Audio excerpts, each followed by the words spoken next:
Bienvenue à tous sur l'épisode 19 du Brap Show. À mes côtés, vous le connaissez, ça n'est même plus la peine de l'introduire, mais c'est Mister Brap. On est à combien d'abonnés maintenant sur TikTok, Mister Brap? 52 000 Presque. 14,3 Ah, la croissance a ralenti un petit peu. Ah ouais? Bah ouais, parce que c'était 1000 par épisode. Non, on était tu déjà es à fada, 14. tu es Si, fada. les 3 derniers épisodes, t'as monté de 1000 par épisode. N'importe quoi. Mais On je n'a te jamais jure, rien je te annoncé autre jure. que 13. 13 et 14. C'est juste que la dernière fois, tu étais bloqué à 13,2. Donc quand je t'ai annoncé 14,2, tu as dit waouh, 1000. Bah non, c'est juste ça allait progressivement, mais t'as oublié de me demander. Donc. Ok. Donc, merci d'être avec nous pour faire ce podcast, Mister Brap. Merci à MGT Design de nous soutenir. Il y a le concours The Brap Show MGT Design pour gagner une déco 200% perso pour une auto de cross. Et il vous suffit d'aller sur la page Instagram, soit d'MGT Design, soit de The Brap Show. Et vous trouverez sur le post épinglé en haut du profil toutes les conditions pour participer. N'hésitez pas, il reste jusqu'à lundi prochain, le 25 novembre. Nous tirerons au sort le vainqueur le 25 novembre en direct sur la chaîne YouTube du Brap Show à 18h30.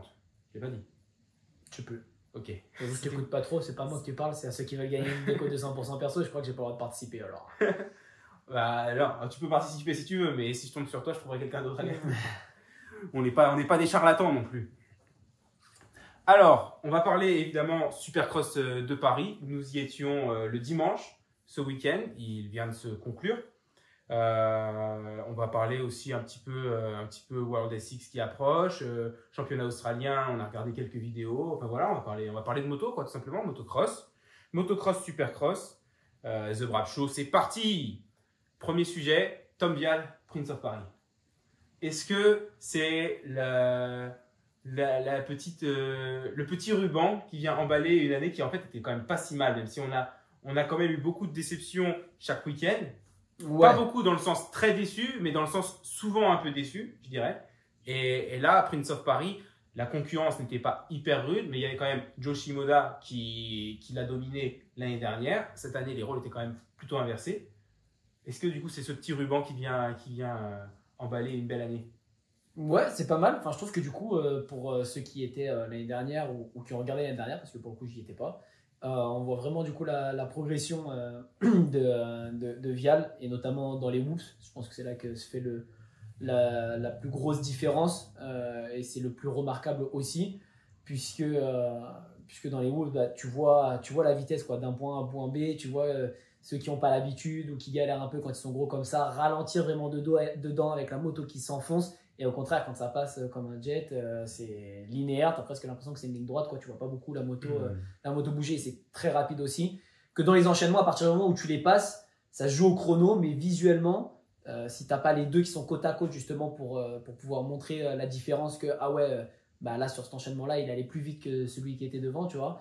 Tout seul, je trouve que c'est dur de se rendre compte, quoi. Il faut avoir le chrono en main pour voir la différence. Donc, vu qu'à Paris, on n'a quand même pas des enchaînements de fous furieux, l'année dernière, Vial, il arrivait à faire tous les enchaînements propres, à tous les passer. Par contre, les whoops, voilà, je trouve que la différence, on la voit beaucoup là-dessus.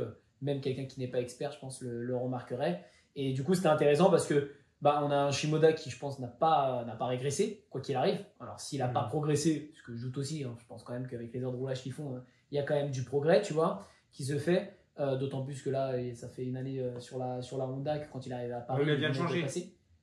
Ouais, mais elle est meilleure. C'est pas un problème. Et que là, effectivement, oui, les rôles étaient inversés. Shimoda était largement au-dessus l'année dernière. Et cette année, Vial était au-dessus. Alors après, quand il était derrière, il n'a pas réussi à le doubler, je crois. Il me semble qu'il n'y a pas eu de dépassement de la part de Vial sur Shimoda. De tout le week-end? Il ne me semble pas. Hein. Si je dis pas de bêtises, corrigez-moi si je me trompe, ceux qui sont présents sur le live, mais il ne me semble pas que Vial ait dépassé. Il est très souvent parti devant lui. Mais quand Shimoda est parti devant, ça faisait un peu le yo-yo, il recollait pas mal, il est revenu, il était pas loin dans les derniers tours, il me semble, mais il n'a jamais doublé Shimoda. Donc ça, c'est ce qui me laisse un petit peu sur ma faim, mais en tout cas, quand il arrive, c'est que même en partant devant, enfin l'année dernière, il partait devant, il s'est fait dépasser par Bourdon dans les groupes dans le dernier tour. Ouais. Là, on n'en est plus à ce Tom Vial là, donc c'est intéressant parce que je trouve qu'effectivement, ça montre vraiment la progression qu'il y a eu cette année en Supercross. Et après, pour le ruban ou la cerise sur le gâteau, je pense que pour une année parfaite, il aurait manqué le titre outdoor, ou au moins plus de victoires. Mais sinon, c'est sûr que c'est une très belle année.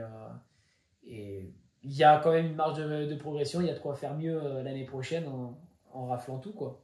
Ouais, bien sûr. Alors, on a Jonathan qui dit qu'il manque un tour pour qu'il repasse. Donc, je pense qu'il parle de Shimoda dans la dernière finale sur Vial.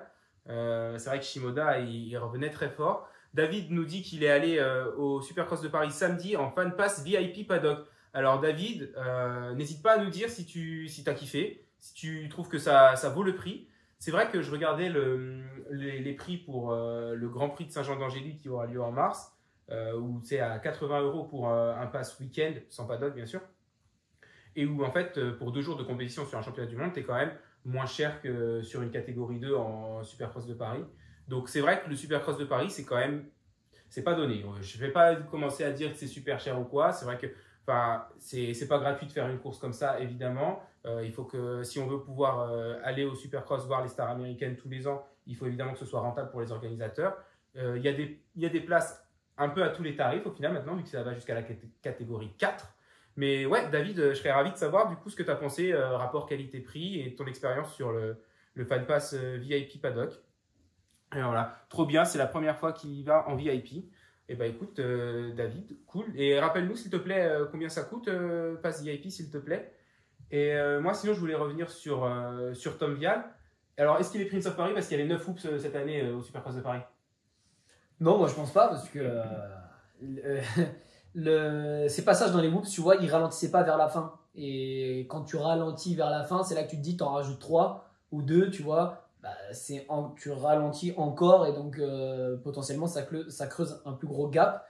Que là, tu le voyais même en comparaison avec Shimoda, quand il rentrait dans les whoops, il n'y avait pas d'écart qui se crée entre les deux. Donc non, je pense pas que ce soit un problème. Et justement, il le disait, il y a eu des interviews de fait en lui demandant s'il s'entraînait du coup que sur des lignes de whoops, de 9 whoops aux États-Unis.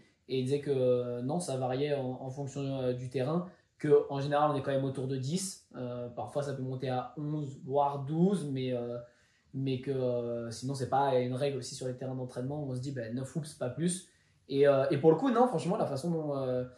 Et puis, même après s'être pris un volume dans les whoops le samedi, tu vois, je m'attendais justement peut-être à ce qu'il calme un peu dans les whoops, à ce qu'il ralentisse un peu, parce qu'on sait quand même que Tom Vial, je trouve qu'il est assez prudent quand même dans son pilotage de manière générale. Il va pas tenter de gros sauts. Voilà, je pense qu'il c'est pas le genre de pilote à tenter de mettre la 4, se mettre vraiment à fond dedans s'il voit qu'il maîtrise pas trop. Et c'est vrai qu'après sa cabane, j'avais peur que du coup ils sont un peu sur la retenue au niveau des whoops. Et au final, non, il s'est remobilisé et il est retourné à l'identique. Donc c'était cool. Donc fort mentalement le Tom. Ouais. Alors on a David qui nous dit que le Fan Pass VIP du coup c'était 196 € et accès à la piste.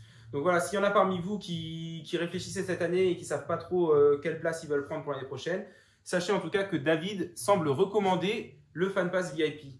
Luca qui nous demande si on a fait le Supercross. Alors on n'a clairement pas fait le Supercross en tant que pilote. MGT Design était présent en tout cas avec le team New Bike et avait fait une petite déco. Si tu n'as pas vu, je t'invite à aller voir le Instagram MGT Design _MX. Et franchement, c'était une petite déco holo avec petite tour Eiffel et tout ça. Franchement, pépite. Les motos, on les voyait de loin. Tom Shimoda. Joe Shimoda, j'ai trouvé qu'il a fait un S6 de Paris à l'image de son année en fait. Ouais, en demi-teinte, un peu sur la retenue, quoi. Enfin, il se lâche pas, rien d'exceptionnel. Et en fait, j'ai l'impression que Tom a un peu progressé et que Shimoda, vraiment, c'était le même que l'année dernière en fait. Moi, c'est le sentiment que j'en ai en ressortant. Alors, je précise que moi, j'ai pas encore pu rattraper les courses du samedi. J'ai eu petit débrief de la part de Mister Wrap qui les a suivis à la télé. Et nous, on était sur place le dimanche. Donc, le dimanche, par contre, j'ai bien vu. Mais ouais, Shimoda, presque un peu déçu du coup, moi, de Joe. Clairement, en fait, s'il prenait pas le bon départ, il était vraiment comme cette saison aux États-Unis. S'il part pas devant, il est pas pertinent. Ouais, et puis il prenait pas de risque non plus. On l'a vu faire une erreur à un moment donné dans un enchaînement. Il est monté très haut dans le virage. Enfin, il s'est pas remobilisé justement en disant bon, bah allez, je me suis mis court, tac, tac, tac, j'y retourne. Je me suis mis court au long et tu avais presque l'impression qu'il allait abandonner, quoi. Il montait très haut, tout debout dans le virage. Il en a laissé 3-4 passer presque dans son intérieur. Ouais. Donc, effectivement, je ne voyais pas avec Lagnac. Déjà, de base, il n'a pas un pilotage qui montre qu'il en veut. Ouais. Donc, ça, c'est plus le style de pilotage. C'est pas vraiment qu'il en a rien à Nerveux, faire. quoi. Mais c'est vrai que même là, enfin, dépêche-toi un peu, tu vois. C'est un peu à l'image de le même ressenti que j'avais de Greg Aranda quand il était en course, contrairement à la Superpole, où tu le vois avec beaucoup d'engagement sur la Superpole, tu vois. Ouais. Se coucher dans les virages à chaque fois. Et que quand il est en course dans les virages, le virage, il me sert à faire une pause presque. Tu vois, j'ai fait mon enchaînement propre, tranquille, je respire un coup, je me retourne, allez, nouvelle ligne, on y va, tu vois. Donc c'est un peu dommage quand tu vois les tours qui sortent en Superpole. Mais ouais, Yoshimoda, pas très, je dirais pas investi du coup, mais t'as l'impression qu'il est pas à fond, ouais, qu'il venait là, pareil, peut-être pour tester un petit peu. Hein, ça se trouve, la moto ne nous convient pas. J'avoue que j'ai pas vu d'interview de sa part, donc je sais pas trop. On a Mathis dans le chat qui demande si quelqu'un peut lui trouver un setting suspension pour 125 SX. Il galère à régler les siennes, donc... Il va te donner 2-3 conseils, c'est le pro des suspensions. non, moi je mets des clics dans la mienne, suspension amortisseur, j'hésite pas à tester sur le terrain, mais j'avoue que non, pour 125 SX, j'ai pas de tuyau pour toi, Mathis, mais si quelqu'un d'autre dans le chat ou qui nous regarde a une suggestion, n'hésitez pas à lui répondre. Moi j'en ai une, Kit Kayaba usine, et puis ça devrait le faire. Ouais, comme Sexton. Ouais, voilà. On arrête avec les WP. Et Flo qui dit par contre Jetson King of Paris de fou, bah du coup pas cette année, hein. Je suis désolé Flo, je dois te dire non. C'est malheureux, on va venir bien sûr à la catégorie 450, mais Jetson malheureusement une petite erreur qui lui aura coûté très cher. Pour revenir sur la catégorie SX2, on en a parlé déjà un petit peu quand on était sur place, mais Tom Vial, il est souvent dépeint comme un pilote qui a des lacunes dans les whoops. Je pense pas que ce soit... Il est peut-être même pas top 3 en termes de vitesse dans les whoops aux États-Unis, en 250. Certes, mais je le mettrais pas dans la catégorie de mec qui galère dans les whoops. Je trouve qu'effectivement, c'était un petit peu difficile pour lui peut-être l'année dernière à Paris, mais j'ai pas trouvé que les whoops étaient tant une lacune que ça cette année en SX-US. Je repense à Indianapolis, le Triple Crown, où les whoops se sont défaussés très vite comme le reste de la piste. Et il faisait partie de ceux qui s'est mis à sauter le plus tard et qui continuaient à dribbler sur le côté. Non, mais est-ce qu'il driblait aussi vite que ceux qui sautaient? Bah ouais, franchement, il n'allait pas forcément plus vite, mais il n'était pas plus lent, tu vois. C'était pas... Alors par contre, il a dribblé jusqu'au moment où il a fait une erreur parce que les whoops étaient bien défoncés. Et il a fait une petite chute. Le virage à droite là. Ouais. Et il y a eu d'autres. Enfin, il gagne la course à Daytona où certes, bon, la piste est très molle. Si, il y a des whoops à Daytona et en plus, ils sautaient pas les whoops à Daytona. Tu vois, ils étaient bien compacts et ils étaient pas. Enfin, je sais pas, il y avait peut-être des mecs qui les sautaient, mais je revois Dylan qui lui dans sa qualif les dribble sur le côté. Et faudrait qu'on vérifie, mais je suis pas sûr que Tom les ait forcément sautés non plus. Tu vois, c'était pas le premier à aller sauter des whoops comme un pilote qui a des difficultés dans les whoops et qui va chercher la solution de facilité entre guillemets. Et encore une fois, oui, ce week-end, j'ai pas trouvé qu'il était, il était clairement bon dans les whoops en fait. Et oui, je pense qu'il y a un peu cette perception comme j'en parlais. Français en KTM, coaché par Marvin Musquin. Marvin Musquin, on sait que les whoops c'était un petit peu galère, donc peut-être qu'il y a un peu une idée reçue comme ça. Il n'a jamais pris de whoops avant l'année dernière, en 2023, quand il a fait sa première année de Supercross. Ouais, donc on va penser qu'il galère, mais 2023 c'était peut-être pas trop ça, mais 2024 j'ai pas trouvé que Tom il galérait dans les whoops, quoi. 2023 peut-être qu'il galérait un peu, mais en 2024 j'ai pas trouvé qu'il galérait. C'est vrai que sa première année c'était en 2023. Ouais. Sa troisième année.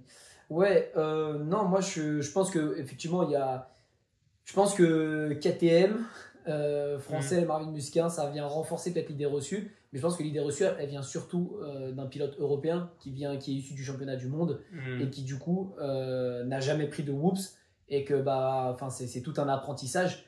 On voit les pilotes justement, là on a vu d'autres qui s'essayaient un peu au Supercross. On a vu Mathis Boiramé qui roulait là en Supercross, qui a fait un beau Supercross de Paris pour quelqu'un qui ne roule pas en Supercross. On a vu les whoops, par contre tout le reste il le passe, il fait tous les mêmes enchaînements que les autres gars, visiblement presque à la même vitesse aussi, hein, donc je pense qu'il perd pas beaucoup de secondes, tu vois, dans les enchaînements, Par contre, on le voit vraiment dans les whoops que ça rentre pas avec le même engagement et ça survit un peu dans les whoops. On voit qu'il les subit, tu vois. Donc, je pense que c'est vraiment un apprentissage à part entière et que c'est la raison pour laquelle vraiment, t'entendais souvent justement Carmichael en disant, voilà, c'est parce que c'est un pilote européen, tu vois, pas Vial parce qu'il est sur une KTM, etc.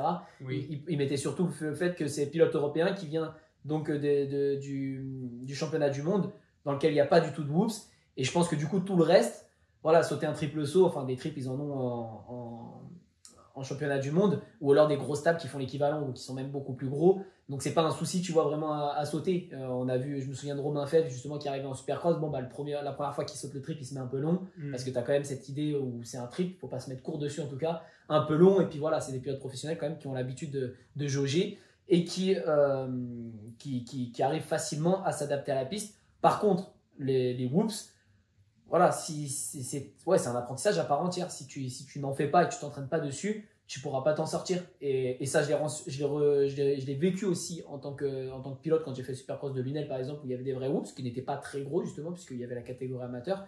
Ça n'empêche que tout le reste, tu vois, des doubles, des enroulés, jump on, jump off, etc., je m'en suis sorti alors que j'avais aucun entraînement en Supercross.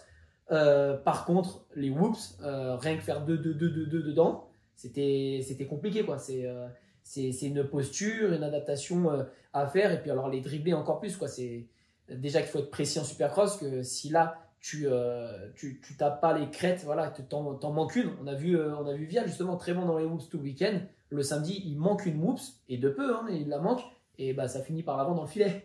Donc ça pardonne pas aussi. Il y a une appréhension dessus et donc je pense que c'est un processus qui met un peu de temps à s'approprier et à progresser dessus. Et au final, ouais, voilà, je pense que c'est la première année. La deuxième, ou peut-être, voilà, il perdait quand même un petit peu aussi dans les whoops. Peut-être que la différence était moins grande, mais moi, je trouve qu'il a eu justement une progression continue dans les whoops. C'est qu'il arrivait en galérant, logique, il n'en a jamais pris. Et qu'au fur et à mesure, il a progressé dedans jusqu'à arriver aujourd'hui à égaler le niveau de Shimoda. Parce que franchement, ce week-end, moi, j'ai pas trouvé que dans les whoops, il n'était pas à la hauteur de Shimoda, quoi. Alors que l'année dernière, enfin, même Bourdon, qui n'est pas un spécialiste des whoops non plus, et qui n'avait pas encore été coaché par DV l'année dernière, pour le coup, en SX Tour, il les sautait tous, hein, les whoops. Des fois, il partait en 4,50, il était devant Souberas, devant Aranda, et c'est arrivé dans les whoops que les gars, paf, ils le fumaient parce que lui, il s'entêtait à les sauter, et que ça perdait du temps. Les whoops qu'ils font en SX Tour, il faut les dribbler, quoi. Et ils sont pas défoncés et tout, faut dribbler. Et sauf que on arrive au SX de Paris et même Bourdon l'avait déposé dans les whoops, tu vois, que là pour le coup non, on l'a pas vu en dessous. Et alors je dirais pas non plus que c'est un point fort sur ce week-end, mais c'est un point sur lequel avec Shimoda en tout cas ils étaient au même niveau. Ouais. Donc j'ai vu qu'on nous demandait, on parlait de Tom Vial. Merci à tous ceux qui nous rejoignent, ça fait plaisir. Salut à tous. Et bienvenue à GP Access 13 équipements moto qui s'abonne. Et le gars Fred qui nous dit que la série Whoops n'est plus aussi longue qu'avant. Et non, effectivement, au Supercross de Paris, bah, c'est vrai que dès que la piste a été construite, j'ai tout de suite compté. J'ai tout de suite compté les Whoops. Est-ce qu'ils en ont mis 9 comme aux US ou est-ce qu'ils vont en mettre plus? C'est vrai que je me demande toujours, je pense que certains autres championnats vont profiter de cette opportunité pour se dire, regardez, nous, on a du Supercross avec plus que 9 Whoops. On fait des pistes dures pour les meilleurs. Je pense que, enfin, je sais que si j'étais le mec qui dirige le World Supercross par exemple, j'irais à fond, tu vois, j'en mettrais même juste 10, 11, mais pour dire on n'est pas là à brider nos pilotes. Mais donc au Supercross de Paris, il n'y en avait que 9. Cependant, alors on en avait déjà parlé un petit peu toi et moi, Clément, je t'avais dit, je trouve ça dommage, la butte qu'ils ont mis avant. Et au final faire que 9 whoops alors qu'ils auraient pu en mettre 2 de plus et avoir juste une série de whoops sur cette longueur, ça aurait été très bien. J'aurais peut-être un peu préféré. C'est vrai que tu vois, l'année dernière en fait j'étais un petit peu pas frustré mais quand même déçu parce que le virage après les whoops il n'était pas terrible parce qu'il revenait sur la ligne de départ. Le virage avant il n'était pas terrible parce que c'était celui après la réception du freestyle qui du coup permet pas de faire un beau virage relevé, quoi, parce qu'il leur faut la place pour les freestylers pour faire leur freinage et tout. Donc là, quand j'avais vu sur les premiers plans de piste qu'on avait une épingle avant, une épingle après, je me suis dit, yes, ça c'est top pour les whoops, ça va permettre des dépassements et tout. Au final, le fait d'avoir ce mur avant, les whoops, casse un peu l'intérêt d'avoir un beau virage relevé devant. Tu peux pas vraiment te lancer, prendre de l'élan. Tu peux faire des dépassements, on peut quand même se sauter à l'intérieur pour faire un bloc pass ou recouper, Mais tu vois, même quand tu recoupes, tu peux pas mettre plein gaz. Maintenant, tu dois recouper les gaz parce qu'il y a ce mur que tu peux pas aller sauter 3 whoops derrière, quelque chose comme ça. Donc, j'ai trouvé ça quand même un peu dommage. Cependant, les whoops du Supercross de Paris cette année, tu pouvais pas les sauter en fait. Non. Et je sais pas si c'est qu'ils étaient si gros, parce que je pense pas que le dimanche ils étaient si profonds que ça, mais la façon dont ils étaient formés et le fait qu'ils étaient refaits continuellement, ben fait que, tu sais, tu as bien vu quand ils le refont, ils vont tout le temps chercher la terre qui s'est mise dans les creux, ils la remettent sur le dessus et après ils passent le rouleau. Et je pense que c'est vraiment ça qui fait que du coup les whoops restent des whoops qui se dribblent. Parce que quand ils viennent dribbler et qu'ils grattent la crête pour envoient de la terre dans les creux, ben, ils sont de moins en moins profonds, de moins en moins raides. À la fin de la soirée, si tu ne les refais pas, oui, là tu peux sauter. Parce que les creux se sont rebouchés, les crêtes sont un petit peu, pas gommées parce qu'elles sont quand même défoncées, mais bon, elles seront de toute façon moins dangereuses à sauter qu'à dribbler. Donc, ouais, je trouve que l'entretien des whoops, comme chaque année, a été top et a permis en fait à ce que même avec 9 whoops, c'est des whoops qui ont fait une grosse différence entre les bons pilotes qui savaient les prendre et les pilotes qui galéraient un peu, quoi. Ouais, et puis moi, comme je te disais aussi, je sais pas si c'est l'effet que le stade est plus resserré, tu vois, tout est un peu plus compact, qui fait que même visuellement, moi, je trouvais pas que ça choquait, tu vois. Je trouvais pas que ça faisait une ligne de whoops courte, alors qu'en SXUS, je trouve qu'en SXUS, ça se remarque et que ça fait quand même des petites lignes de whoops. Et ensuite, je pense aussi que la terre, elle permet ça, c'est qu'on voit que ça se creuse jamais énormément au SX de Paris. Je trouve que ces dernières années, un peu plus quand même que les années précédentes. On le sait, c'était à Lille. Je me souviens des années Bercy où c'était très très dur, quoi. T'avais pas une ornière au SX de Paris, quoi. Et que là, t'en as un petit peu dans les virages, un petit peu parfois dans les creux, tu vois, mais je pense rien de méchant. Enfin, encore une fois, je fais un peu la comparaison avec le SX US aussi qu'on a pu regarder et qui cette année, il y avait beaucoup de terrains comme ça qui étaient détruites et pleines de rails. Donc moi personnellement ce mur avant les whoops ça m'a pas spécialement dérangé parce que je trouve que justement ça a pu faire la différence aussi à certains moments. Vous voyez celui qui n'était pas précis, qui se mettait un petit peu long, bah, il reprenait moins d'élan pour aller enchaîner les whoops derrière, tu vois, ça rajoutait une spécificité technique et à la fois même dans le virage avant, enfin là il faudrait vraiment que tu regardes les courses du samedi parce qu'il y a une bataille, je sais plus si c'est dans le premier ou dans le deuxième, entre Ferrandis, Hunter Lawrence et Malcolm Stewart, qui est vraiment intéressant à regarder et justement où tu en as toujours un qui se place dans l'intérieur de l'autre, ça se recoupe un peu, etc. Et c'était vraiment intéressant et notamment dans ce virage avant les whoops, donc non, c'était pas mal. Bon, j'ai vu, c'est pas toi qui disais en début d'année que Jet n'allait pas gagner l'AMA SX. Moi personnellement en tout cas ça risque pas parce que justement si t'as dit ça, t'étais pour Sexton toi. Ah mais je suis pour Sexton certes, parce que Jet gagne tout et que ça me fait un peu mal aux fesses les gars. C'est que moi la saison outdoor que j'ai vécue en 2023 du coup, qu'il a tout gagné, ouais. 2023. Je dirais pas que je me suis fait chier les gars, mais j'étais déçu à chaque fois que Ferrandis ne pouvait pas le battre, à chaque fois que Sexton ne le battait pas. Même si à la base, enfin moi Jet c'est un pilote que j'ai tout de suite apprécié dès sa première année quand il avait 16 piges et qu'il roulait face à Ferrandis, justement j'appréciais beaucoup le garçon. Donc tout le long, enfin j'étais toujours pour lui pour le coup en Supercross, mais je suis pas pour qu'il y ait un mec qui non seulement parte devant et en plus fait tous les tours devant, il met de l'écart et au final, enfin le samedi à un moment donné c'était ça, je me souviens avoir fait le commentaire en haut de dire on peut pas supprimer Jet comme ça, on dit que c'est la bataille pour la première place entre Hunter, Ferrandis et Malcolm Stewart parce que c'était tellement ça et tu vois ça rajoute du truc quand c'est pour la première place en plus, tu vois, que quand c'est pour la 10e. Bon, c'est sympa les gars, c'est recoupé, mais nous, ce qui nous intéresse, c'est ce qui se passe devant.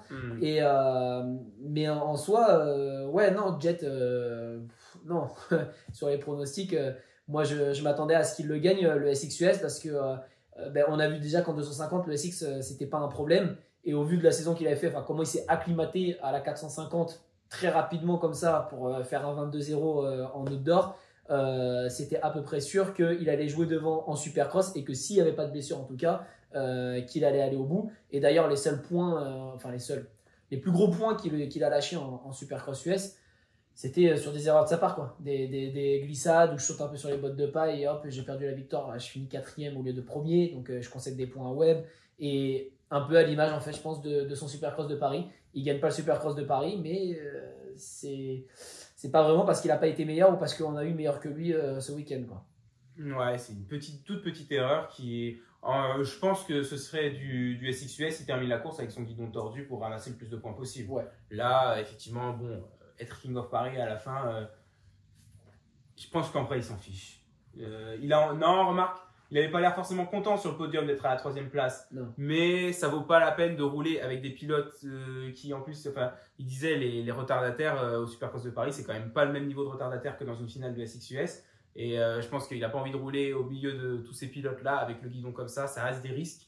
Ouais, je pense que c'était surtout aussi le guidon. Ça vaut pas le coup de les prendre, quoi. Le guidon tordu, apparemment, son guidon était tordu, donc ça vaut pas le coup de risquer de rouler avec un guidon tordu, de se mettre par terre encore, de sortir pour le SX de Paris. Donc, mais bon, je pense qu'il aurait pu essayer un peu de taper et retourner, mais tu vois, c'est comme Ferrandis sur la dernière finale. Je m'attendais moi au début à ce qu'il reparte, tu vois, je me suis dit, bon, il est à Paris. Il a mis longtemps à se relever.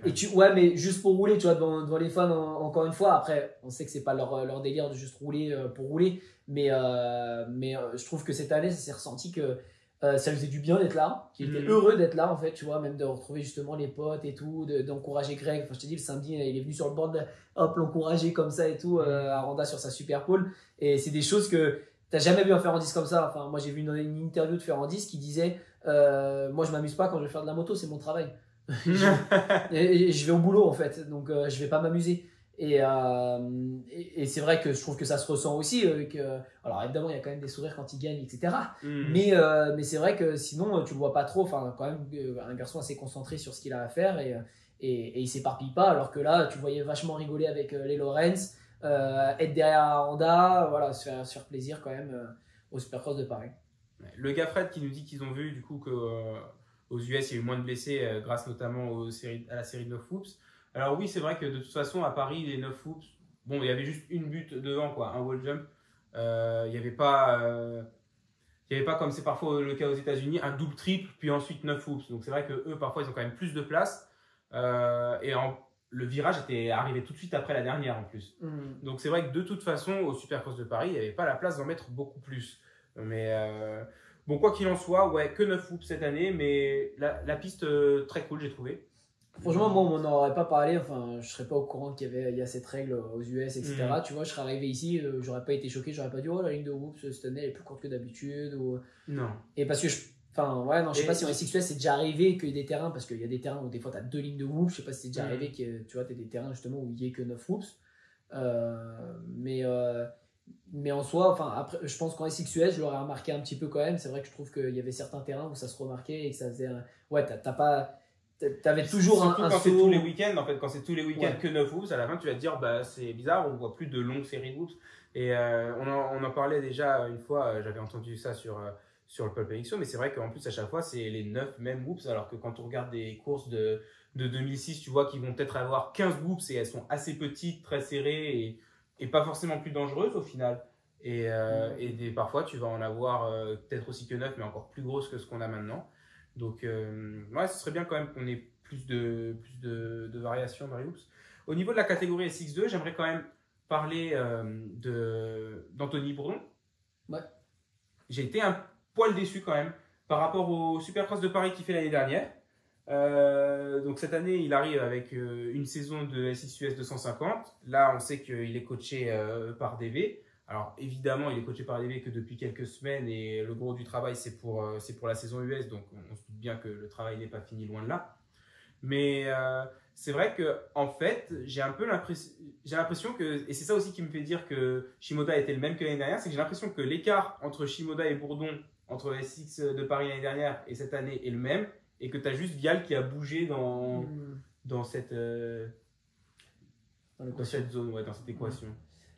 Ouais, moi j'ai été un peu déçu aussi. Je pense que j'aurais aimé le voir peut-être partir devant, tu vois, pour direct être dans le rythme des deux ou même défendre sa place, voir si en étant devant il arrive à tenir sa place. Parce que pour le coup, même lui dans les whoops, je trouve que c'était pas trop mal. Je l'ai vu à Saint-Ibéry, comme je disais, là en SX Tour.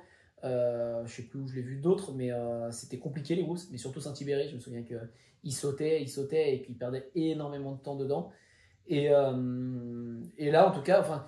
Ou alors c'est peut-être un problème vraiment 4,50 pour lui, les whoops en 4,50 qui sont plus compliqués à prendre. Parce que effectivement, quand je me rappelle de l'année dernière au Supercross de Paris, c'était pas si compliqué les whoops, quoi, tu vois, il était pas mauvais dedans. Rien d'extraordinaire, mais pas mauvais. Et alors que là, en SX Tour, à Saint-Ibéry notamment, c'était très difficile. Il sautait très rapidement. Et là, au Supercross de Paris, à nouveau en 250, il il sautait pas, et alors personne n'a sauté de toute façon. Ça driblait aussi plutôt bien, mais effectivement, toujours parti un peu derrière aussi, donc déjà cravaché un peu à dépasser ses concurrents, j'allais dire habituels, mais pas habituels, puisque en France il roule en 4,50, mais Després, Fonvieille, qui lui a fait perdre déjà un petit peu de temps. Et effectivement, il n'a pas toujours fini devant eux en plus. Donc c'est vrai que moi aussi j'étais un petit peu déçu et j'aurais bien aimé le voir partir devant au moins une finale, voir un peu ce que ça donne. Ouais. Le gars Fred qui nous dit que Bourdon, c'est plus un espoir, il vieillit. C'est vrai, mais bon, c'était quand même. Je trouve, j'ai pas suivi toute sa carrière, mais enfin, déjà, c'était sa première année complète aux US en Supercross cette année et il n'était pas ridicule du tout. Donc moi, c'est vrai que j'ai l'impression qu'il est un peu, malgré, je sais pas exactement quel âge il a, mais c'est vrai que j'entends son nom depuis quand même quelques années. Je sais qu'il a fait un peu de 450 ici en Europe, mais j'ai un peu l'impression qu'il est un peu au pic de sa forme au niveau de sa carrière. Et du coup, c'est vrai que je m'attendais à voir. En fait, je m'attendais peut-être à voir un peu mieux que l'année dernière et j'ai eu pareil. Alors, c'est vrai qu'en plus, là, il est sur la Kawabut comme pour le World Supercross. Il était chez Suzuki cette année. Il roule bien pour Barrix aux États-Unis, c'est ça? Ouais, donc il sera sur une Yamaha normalement l'année prochaine. Et peut-être que c'est ça ce qu'il lui faut. Peut-être qu'il lui faut une Yamaha. Non, effectivement, en DV, il n'en fera pas une star. Mais est-ce qu'il peut en faire un pilote qui va aller accrocher des top 5 quand tous les pilotes de la catégorie 250 sont là, même juste sur une côte? C'est vrai que cette année, il a roulé sur enfin, les deux côtes ont perdu des stars assez vite aussi. Et ça a permis à des pilotes comme Anthony Bourdon de récupérer de belles places d'honneur. Puis même pour sa carrière en Europe, du coup, il sera probablement jamais champion SXUS. Mais en Europe, justement, on le voit quand il revient en 450, il est toujours un cran, voire deux même derrière Aranda et Souberas. Et peut-être qu'avant que ces deux gars-là, justement, arrêtent, là qui sont encore au top, ça pourrait être sympa justement de le voir peut-être après une saison complète et une préparation aussi complète avant le SXUS, de progresser en plus sous l'œil de DV, pour après aussi revenir en Europe et devenir un de ces trois gars-là, quoi, et avoir la possibilité de gagner aussi déjà en France. Effectivement, approcher des top 5, peut-être se rapprocher d'un podium, ça serait déjà incroyable. Dans les 10, souvent, dans les 5... Il se demande si Bourdon pourra être dans les 5, je pense. Ouais, je pense que ça va être l'objectif. Ça va être dur, à mon avis, de faire quand même mieux que 5. Mais bon, peut-être pas impossible. Après, voilà, il faudra voir quel pilote roule sur sa côte et aussi s'il y a si tout le monde reste en bonne santé ou s'il y a des pilotes qui se blessent et qui malheureusement partent. Prochaine interdiction, le Dragonback, le gars Fred. Alors, Dragonback, il est interdit aussi depuis cette année aux États-Unis. En même temps qu'ils ont mis la règle à 9 whoops, ils ont interdit les Dragonback. Il y en avait un notamment au Press Day de Anaheim 1. Et ouais, les promoteurs sont arrivés et ont dit: ah non, il faut changer ça, on veut pas de Dragonback. D'où c'était après la portion sable, il y avait un Dragonback en plus assez doux, assez long mais pas très raide. Et ils l'ont changé en 3 bosses, une espèce de 3 vagues un peu. Écoute, c'est un peu tout ce que j'avais à dire sur la catégorie S6-2 pour le Supercross de Paris. Ouais, en tout cas, de belles courses. C'est marrant, hein, mais y être en vrai, c'est quand même, s'il y en a qui nous suivent ou qui vont nous écouter ou nous regarder en replay, y être en vrai, c'est quand même pas la même chose que de regarder à la télé à une course. Je trouve qu'à la télé, tu peux parfois t'ennuyer parce qu'il ne se passe pas grand-chose. Que quand il est en vrai, il y aura toujours un truc à regarder. Il y a tellement l'ambiance, le bruit, tu vois un petit peu plus quand tu suis un pilote sur toute la piste et que tu le suis pendant les 20 minutes, tu le vois quand il fait une petite erreur, qu'il se met un peu court sur un saut ou quoi. Et je trouve que ça change la donne. Romain qui nous demande, c'est quoi un Dragonback? Alors le Dragonback, c'est comme ça qu'ils appellent les appels ou les réceptions en whoops. Donc quand tu voyais avant des whoops qui montaient avec ensuite, je sais pas, un saut, une réception, une table ou quoi en supercross, ou au contraire quand ils sautaient et qu'ils atterrissaient dans une descente en whoops, généralement c'était 3 à 4 whoops, c'est ce qu'ils appellent un Dragonback aux États-Unis, et c'est vrai qu'on n'a pas trop d'autres noms que ça non plus en France. Ouais, non. Jules Piette 389 à vie. Il a fait un bon SX de Paris pour le coup là. Je crois qu'il a fait une 5e place, il me semble, le dimanche dans un des sprints. Donc c'est plutôt pas mal. Jules Piètre, tu vois pas qui c'est? Non, je suis désolé, je connais pas. Le jeune, ils en parlaient là, de 18 ans, très petit sur la moto. Ok, ouais. Et qui fait souvent de beaux whips. Oui, c'est son premier SX de Paris en plus. Non, il a déjà fait l'année dernière. Ah, ok. Par contre, l'année dernière, je crois qu'il sortait du 125. Il avait été champion de France Supercross en 125. Ouais. Je crois qu'il sortait du 125. Bah, pourtant, ouais, parce que les 125 l'année dernière, ils n'y ont pas roulé. Non. Je sais pas si c'était déjà sa première année en 250 l'année dernière ou si c'est que justement à la fin de la saison, il est passé en 250 et du coup, il a fait le SX de Paris en 250. Mais il me semble même qu'il l'a déjà fait en 125. Donc, je me demande si c'est pas le troisième. On peut me corriger, les gars, si vous avez l'info. Mais je me demande si c'est pas son troisième SX de Paris au moins, avec une année en 125, l'année dernière en 250, ça c'est sûr, et cette année à nouveau en 250. Et effectivement, je pense que lui c'est pareil. L'objectif c'est de se rapprocher des gars qui roulent devant à SX Tour, notamment Fontvieille et 141. J'ai mangé son nom, Tim Daffy, qui est premier, Maxime Després. Ils avaient été invités parce qu'ils venaient de gagner le titre 125. Du coup, il a été invité à le rouler avec les 250. Ok. C'était son deuxième cette année. Ah ok, donc il l'a jamais fait sur une 125 Si, du coup, il l'a fait sur sa 125 avec les 250. Ah, en 250. Ah ok, ouais, il était peut-être déjà sur une 2,5. Ouais.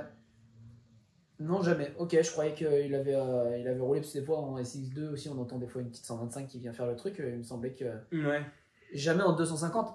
Bah si, en 250, Tom, il l'a fait déjà cette année. L'année dernière aussi, il était en 250 déjà au SX de Paris. Enfin bon, en tout cas, oui, plutôt pas mal. C'est pareil, on a vu la progression par rapport à l'année dernière sur une piste assez costaud, parce que pour le coup, il fait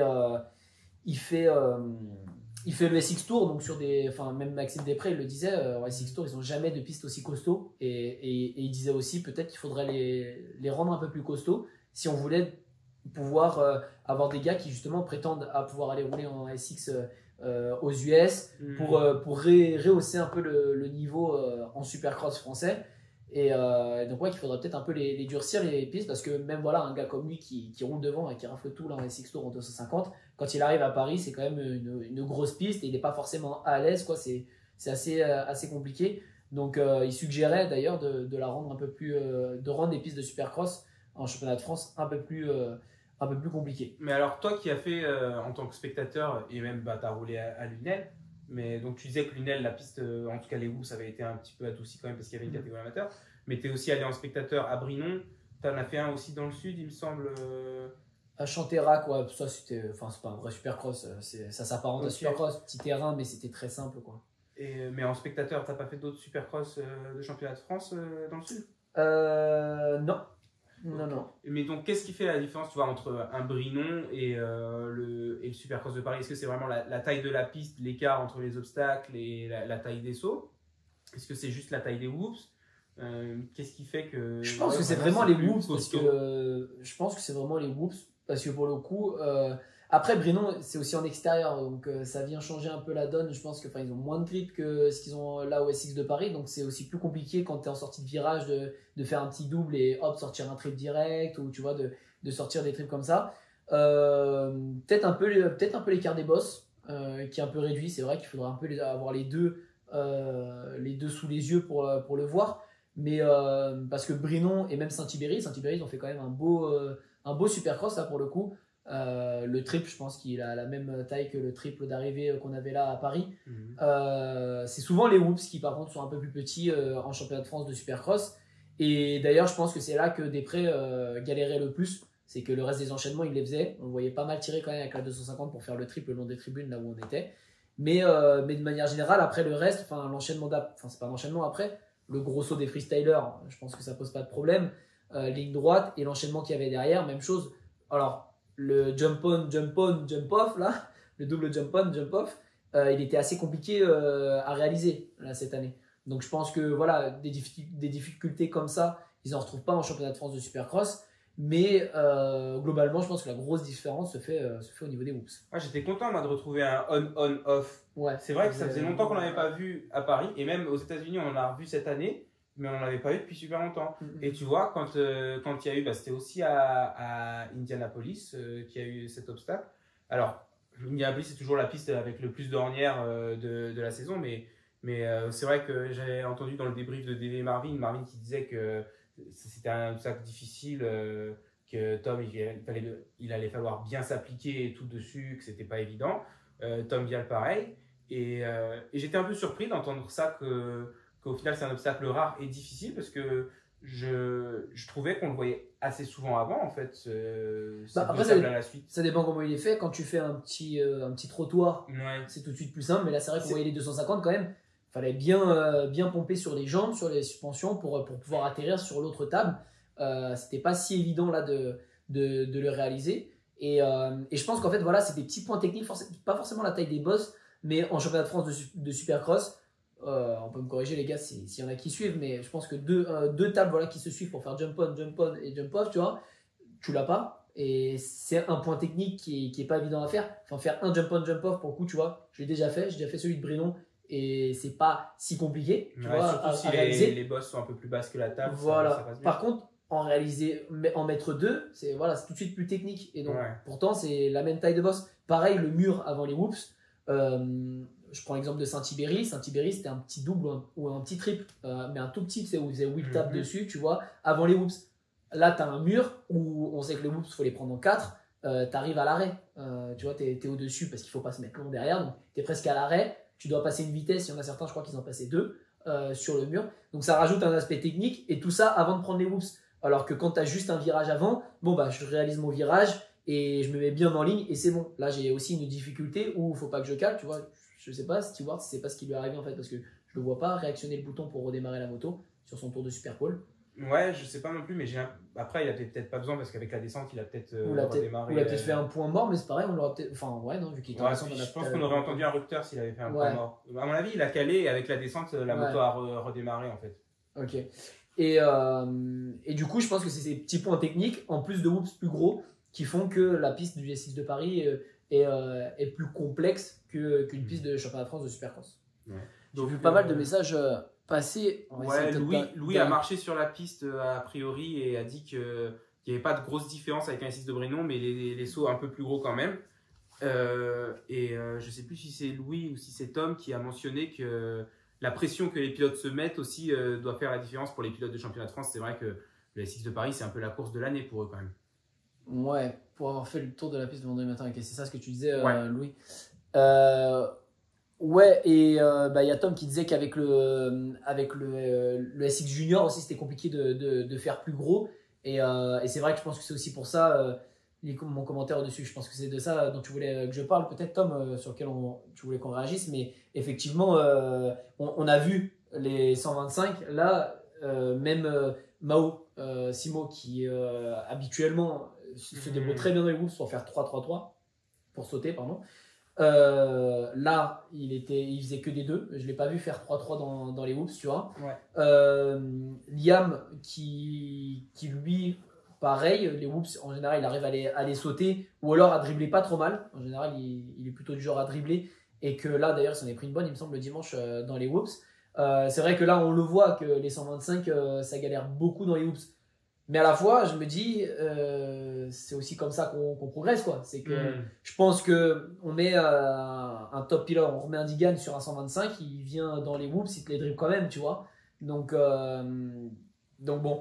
Après, voilà, c'est compliqué parce que faut trouver aussi les pistes de Supercross pour pouvoir s'entraîner. Enfin, DV, il en parlait, hein, comment on progresse dans les whoops. On commence par 4 whoops et pas très grosses. Ok, on a la position, on rajoute une 5e, une 6e, puis après on revient à 4 whoops, mais on va les mettre un peu plus grosses, et ainsi de suite, pour y aller progressivement. Et ça, il faut avoir les moyens de le faire. C'est que, je crois que même DV disait que chez KTM, il demandait à lui faire une série de whoops plus petite ou différente, comme il l'aimait, et que pour progresser, et que KTM disait c'est compliqué et tout, et c'était pas possible.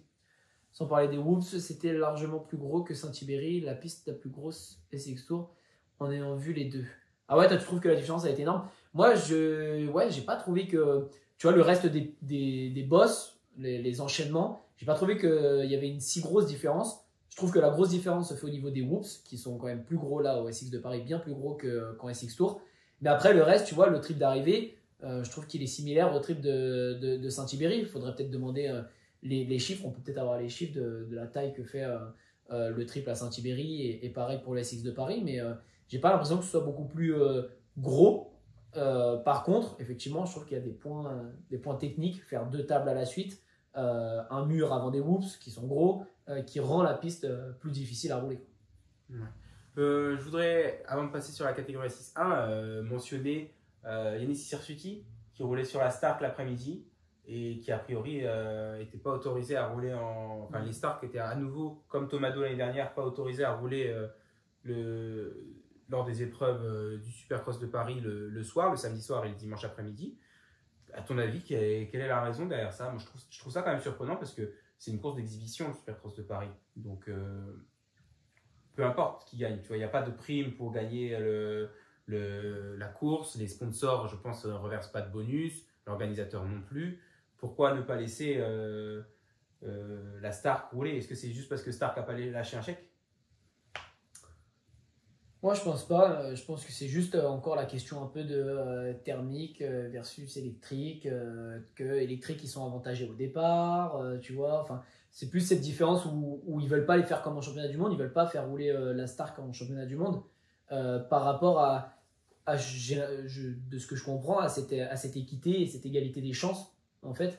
Donc, je sais pas s'ils se sont basés là-dessus, parce qu'après, je rejoins le fait qu'effectivement, c'est une course qui est d'exhibition et que en plus, enfin, si tu as peur de voir du coup un Yanis Sirsuti devant Tom Vial parce qu'il est sur une Stark qui au départ va peut-être sortir devant Vial, non.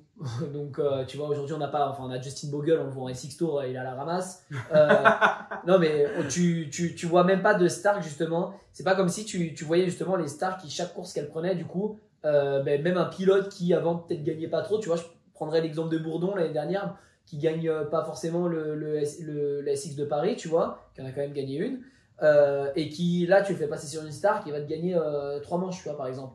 Non. On n'a jamais vu cette différence-là. Un pilote, ou même un pilote qui gagnait déjà, gagner encore sur la Stark. Au contraire, les mecs qui passent sur Stark en général, enfin moi j'aimais beaucoup Hirsuti justement au niveau du Supercross français, et je suis grave déçu je suis déçu de l'avoir vu passer sur une Stark, parce que il a perdu un peu, tu vois. Avant il se bataillait pour le titre sur une thermique, et là sur la Stark on voit que c'est plus compliqué parce qu'il y a beaucoup de développement à faire dessus, et c'est assez dommage. Effectivement, c'est dommage qu'il ne l'ait pas laissé rouler pour la soirée. Ouais, alors on a Tom qui dit qu'il ne comprend pas comment est-ce que la Stark en SX Tour peut rouler avec les SX2 et les SX1, que la moto est débridable et qu'on peut changer comme on veut. Ben ouais, c'est vrai que c'est surprenant. Après, j'imagine que dans le championnat de France, ils doivent avoir peut-être moyen de vérifier ou de contrôler sur quelle map ils roulent. En fait, ça enregistre, et je crois ils donnent un truc, et je crois qu'ils peuvent voir en direct aussi la courbe de puissance, en fait. Et du coup, tu as une ligne qui marque celle des 60 chevaux, je crois que c'est 60 pour rouler en 250. Ouais, ça doit être ça. Ouais. Et 80 par exemple. Et du coup, ils voient très bien que c'est Tomado justement qui m'a expliqué à Bezos, que si par exemple sur la ligne droite, là où tu peux bombarder potentiellement, que tu as le truc qui monte au-dessus de la limite des 60 chevaux, en gros, et ben, ça montre que tu n'étais pas en 60 chevaux, que tu avais switché en 80. Donc, ils ont la possibilité de vérifier. Je crois en direct et après coup, en tout cas. Après le roulage, c'est sûr, ils ont le graphique comme ça. Et d'ailleurs, Tortelli, pareil, que j'ai vu à Frontignan, en même temps que l'Aero MX Cup, qui a longuement parlé avec les mecs du contrôle technique, qui sont en plus des DD de la Fédé, qui ont l'âge de mes grands-parents. Donc ils voient une moto électrique et ils disent c'est quoi ça, c'est pas possible, interdit. Donc il a fallu qu'il explique. Et puis alors là, Vlati, quoi mon pote, c'est qu'il y en avait 2 des Stark à passer. Et puis alors, heureusement les 2 étaient rouges, mais pour plus qu'il t'en passe une rouge et une grise, ah non, moto électrique ça passe pas monsieur. Et donc bon, ça va, la deuxième c'est passé un peu plus vite, mais j'avoue que nous on était derrière à vouloir faire le contrôle technique, on était là, bon les gars ça va fermer bientôt quoi. Mais si, il y a possibilité de vérifier quoi. Alors Tom, il a essayé une Stark 60 chevaux et c'est plus puissant qu'une 450. Alors oui, ce qu'il y a, c'est niveau chevaux, je sais que moi j'avais déjà regardé, tu vois, la YAM 250 d'origine, je crois qu'elle est à 52 chevaux. Donc 60 chevaux, en fait, une 250 d'usine, ça doit être à peu près à ce niveau-là. Après, ce qu'il y a, c'est que c'est au niveau de ta courbe de puissance et du coup, que sur l'électricité, enfin sur l'électrique, c'est comme dit Clément, beaucoup plus efficace. Donc ouais, tu as peut-être beaucoup plus cette nervosité que tu vas avoir sur un 450 et cette puissance à bas régime. Mais du coup, c'est vrai que bon, même si tu restes sur 60 chevaux qui va être le même nombre de chevaux que tes concurrents, il y a peut-être un souci d'équité à se poser. Et je comprends qu'on se pose la question en championnat de France Supercross. au Supercross de Paris, c'est là que je comprends pas. Enfin, justement, c'est et à la fois en Supercross. C'est la plateforme parfaite, tu vois, pour essayer et se rendre compte. Est-ce que tu vois, enfin, s'il y a une édition qui est dominée par Stark, parce qu'en fait la Stark elle est cheatée, c'est dommage, mais ça va pas non plus salir la réputation du Supercross de Paris. Enfin, ils ont déjà fait des éditions qui étaient moins bonnes que d'autres, et je pense que ça irait juste dans cette catégorie. Et l'année d'après, ils en tireraient les enseignements.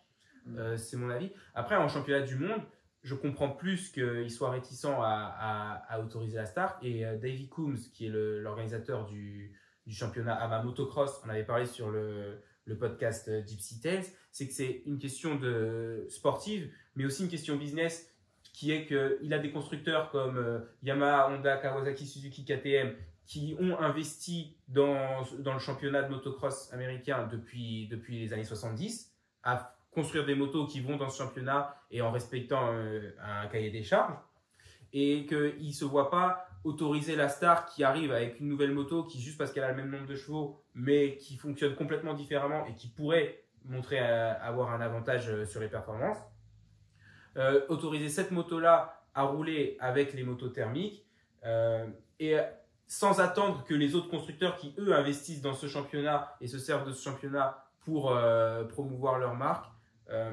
se mettre à la page aussi sur l'électrique. Donc je pense qu'en fait la parité, le mélange thermique électrique, on le verra peut-être plus quand Honda aura sorti aussi sa moto électrique. Peut-être que Yamaha, KTM auront sorti des équivalents de 450 en électrique, quoi.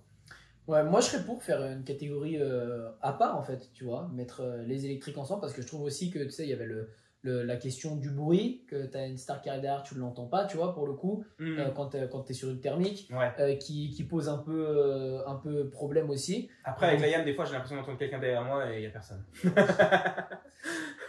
Donc, ouais, mais très compliqué à gérer la puissance. On le voit, Hirsuti et Bogle se mettent long, court, H24, était avantagé, je pense, avec une Star en SX2.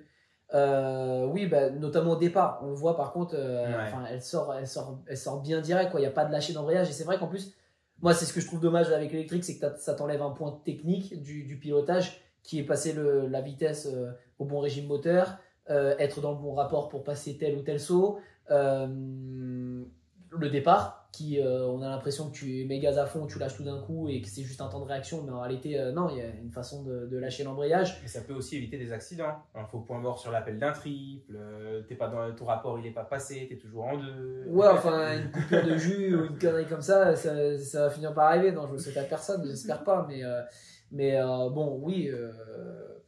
Bon, non, ça a ses avantages et ses inconvénients. C'est ça. C'est vrai que je roulais dans son jardin, par exemple, à pas d'heure, le week-end, etc. Alors qu'il y a des voisins à côté. C'est quelque chose qui peut être aussi cool à faire. Donc c'est sûr que ça a ses avantages et ses inconvénients. Mais ouais, moi je serais pour faire une catégorie à part pour le coup. Après, évidemment, pour l'instant, il n'y en a pas assez. Et à la fois, peut-être que ça ouvrirait la porte à des pilotes de second ou troisième rang, tu vois, qui, bah du coup, tiens, je passe sur une électrique et puis je suis dans une catégorie où bah, ça me dérange pas d'aller faire du championnat de France de Supercross. Parce que derrière la grille, bon après c'est embêtant parce que tu vois, je me vois pas aller quand même derrière la grille avec Hirsuti sur une piste de Supercross. Enfin, donc bon, je pense que pour l'instant c'est pas assez développé, c'est pas assez répandu, il y a pas assez de pilotes dessus, mais même si on en voit quand même de plus en plus, je pense qu'à l'avenir ça pourrait être plus sympa de faire les deux. Ouais, bah, il va falloir investir des sous et avoir la petite carotte qui motive les gens à rouler en électrique, quoi, après. Bon, bah on va parler catégorie SX1 un petit peu, les gros bras, les stars. Ouais. Les stars du sport. Que dire? Bah, Jet est magnifique. Jet est bon. Mais c'est marrant parce que Jet, c'est la 4e fois que je le vois en vrai. Et il m'impressionne pas plus que ça à le regarder rouler en fait. Non, c'est très simple pour lui. C'est facile. Alors oui, tu vois, il a fait le double, triple, quadruple dans l'enchaînement le long des tribunes. Honnêtement, moi, je regardais l'enchaînement, j'avais envie de le faire depuis le vendredi. Sauf que j'aurais même pas fait un seul double de tout le truc si j'étais sur une moto. Mais non, depuis le début, je me suis demandé si c'était pas possible, tu vois. Ouais. Jet, il l'a fait aux essais, puis ensuite il l'a lâché dans sa Super Pole. Et donc oui, quand il fait cet enchaînement là alors que personne l'a fait du week-end et que bon, après t'en as deux enfin, je sais que Webb l'a fait, Aranda l'a fait, et Malcolm il l'a pas fait dans une manche. Moi je l'ai pas vu le faire, j'ai vu Aranda le faire, effectivement Webb l'a sorti derrière lui aussi, et la manche suivante quand il était devant il le sortait aussi, pas à tous les tours par contre, d'ailleurs je pense que ça devait frustrer un peu Jet surtout voilà, c'était le point un peu compliqué, c'est est-ce que je peux y aller ou pas, parce que voilà, si lui il met pas je peux pas envoyer le 4 si lui est devant moi et qu'il fait que 3. Il y avait des fois où il se ratait Webb, donc je pense que ça gênait un peu Jet derrière, parce que lui pour le coup quand il était devant je l'ai pas vu rater une seule fois quoi. Ouais, non, ça a dû arriver à un ou deux tours, mais je l'ai vu se mettre parfois un peu long sur le quadruple, mais ouais, rien de méchant. Juste très rapidement, Tom qui nous demande si on a déjà essayé la Stark, et il trouve que c'est une moto vraiment dangereuse à rouler. Alors, moi j'ai jamais essayé, toi non plus. Non. En revanche, moi j'aimerais beaucoup. Je suis très pro moteur électrique. Et j'ai très envie d'essayer. Alors j'ai essayé une Tesla cet été, pas très longtemps, mais j'ai kiffé. Et c'est vrai que la Stark, je serais curieux. Par contre, c'est vrai que moi, tu vas essayer une Stark, je la mets même pas à 60 chevaux, quoi. Je la mais à 50 chevaux max, la map, et frein arrière au pied. Je sais que j'ai vu une vidéo de Cole Silly qui dit que lui, bah, il a utilisé les deux freins au guidon. Et en fait, il trouve ça super parce que du coup, ça te permet d'être sur tes pointes de pied tout le long, tout le temps. Mais moi, j'ai pas ni le niveau ni l'âge pour réapprendre à piloter différemment. Donc, ce sera frein arrière, pédale au pied et c'est bon, quoi. Ouais, mais puis je crois qu'ils sortent un modèle là. Il y a déjà eu des prototypes comme ça avec un embrayage. Et je crois qu'à partir de l'année prochaine, là, ils en sortent avec embrayage maintenant. C'est hydraulique ou à câble? La vérification se fait toute seule maintenant, c'est incroyable. Je sais pas, mais non, moi aussi je serais curieux d'essayer, mais c'est vrai que c'est pas un truc qui m'attire plus que ça, moi pour le coup. Donc ouais, mais enfin pour le coup, ça se voit que même avec des pilotes professionnels, on les voit galérer, les gars, à ajuster. Les whoops, ça a été très compliqué. Là, je trouve que Hirsuti justement a pas mal progressé parce que même dans les gros whoops de Supercross là, du SX de Paris, il s'est bien débrouillé. Alors que à Saint-Thibéry, c'était une galère pas possible quoi dans les whoops. Bogle, pareil, mais Bogle, je crois que la moto elle allait pas et il a carrément arrêté et il se plaignait. Mais ouais, non, je sais pas moi, la Stark, je suis pas plus emballé que ça. À essayer comme ça par curiosité, mais. Bon, sinon, donc on parlait de Jet. Ouais. Jet est magnifique. Jet a fait ce double, triple, quadruple dans l'enchaînement. Jet, la moto, quand c'est le samedi et le dimanche, bouge presque pas dans les hoops. Le vendredi, c'est plus compliqué. il a vu le Seigneur une ou deux fois dans les hoops quand même au press day, mais ça va, il s'en est sorti. Ouais, comme je disais, je le trouve pas. En revanche, en dehors de. Donc, oui, quand il fait cet enchaînement double, triple, quadruple et qu'il n'y a que Webb derrière qui va le faire et Aranda, ça c'est un petit peu impressionnant parce que tu te rends compte, vu qu'il y en a très peu qui le font, que c'est vraiment difficile. Mais sinon, le reste du temps, quand il fait la même chose que tout le monde, mais juste mieux et plus vite, bah, je me rends pas plus compte que ça en fait à l'œil que ça va plus vite. C'est incroyable. C'est que ça se voit pas tant que ça. Ouais. Après, c'est propre, c'est fluide, c'est précis, mais c'est vrai que c'est pas impressionnant. Enfin, du coup, ce qui impressionne, c'est quand tu connais le truc et que tu sais que prendre une ligne de whoops en ayant la moto aussi droite, aussi rapidement, tu sais que c'est pas possible. Mais c'est vrai que quelqu'un de l'extérieur, je pense que peut-être extérieur à la moto, voilà, qui regarde. Ouais, bon, c'est bien, mais pas impressionnant, quoi, le garçon, que tu préfères avoir un Digan à fond tout le temps, entendre du bruit. Lâcher un gros oui. Et même que ça bouge un peu, pas comme ça, qu'un truc tout droit, tout fluide et très efficace au final. Ouais. Et ben là où, en fait, le truc impressionnant chez Jet, par exemple à Paris, c'est quand tu vois que, ouais, il a pas l'air de se donner, il a pas l'air de faire des trucs incroyables. Et en revanche, bah, il est intouchable, quoi. Personne n'arrive à aller. Tu vois que les autres derrière, eux, ils essayent et ils n'arrivent pas à aller aussi vite, quoi. Ouais. C'est là que tu vois que c'est vrai que c'est de ce côté-là que c'est assez impressionnant. Mais en termes de pilotage, ouais, quand tu le regardes, tu te dis pas, genre, ouais, il fait des trucs, c'est dingue, quoi. Et oui, quand je vois les vidéos sur Instagram où il prend un petit trou et il s'en sert pour sauter par-dessus un dôme et tout, oui, je suis impressionné, mais c'est vrai que sinon, en vrai, quand je le vois comme ça, c'est pas l'extraterrestre qu'on pourrait penser, quoi, je trouve, en regardant la télé. Ouais. Non, c'est vrai que là, moi j'ai revu une vidéo de Anaheim 1, là, où avant de rentrer dans la portion sable, justement, il arrive pleine balle, lui, et il saute au-dessus, justement, il fait un premier double déjà dans le sable. Ouais. C'est vrai que là, c'était impressionnant, c'est pareil, c'était le seul, les autres, tu les vois enrouler dedans, et puis là, et tout debout sur l'angle. Et c'est vrai que tu sais que c'est impressionnant, mais c'est vrai que ça te permet de le savoir parce que tu te dis, ben, moi, à sa place, j'arrive là-dedans. Enfin, c'est un truc de fou. Et puis, effectivement, quand tu vois que c'est le seul à faire ce genre de choses, ça devient impressionnant. Mais c'est sûr que c'est assez facile, en fait. Quand son pilotage, il est facile. Et je pense que c'est aussi, on en a déjà parlé dans des podcasts, c'est ce qui lui permet d'économiser énormément d'énergie. Et qu'à la fin, au final, il finit avec 15 secondes d'avance parce que, en fait, quand il est derrière, ben, même de tenter, le seul moment où il va dépenser réellement de l'énergie, où il va en cramer un peu, c'est quand il va essayer de doubler justement un web, qu'il est obligé d'être à l'affût de je peux envoyer le 4 ou pas, non je peux pas, je vais essayer de recouper, machin, et c'est tout quoi. Bon, sinon, le vrai vainqueur de ce Supercross de Paris, L'opportuniste, c'est Cooper Webb.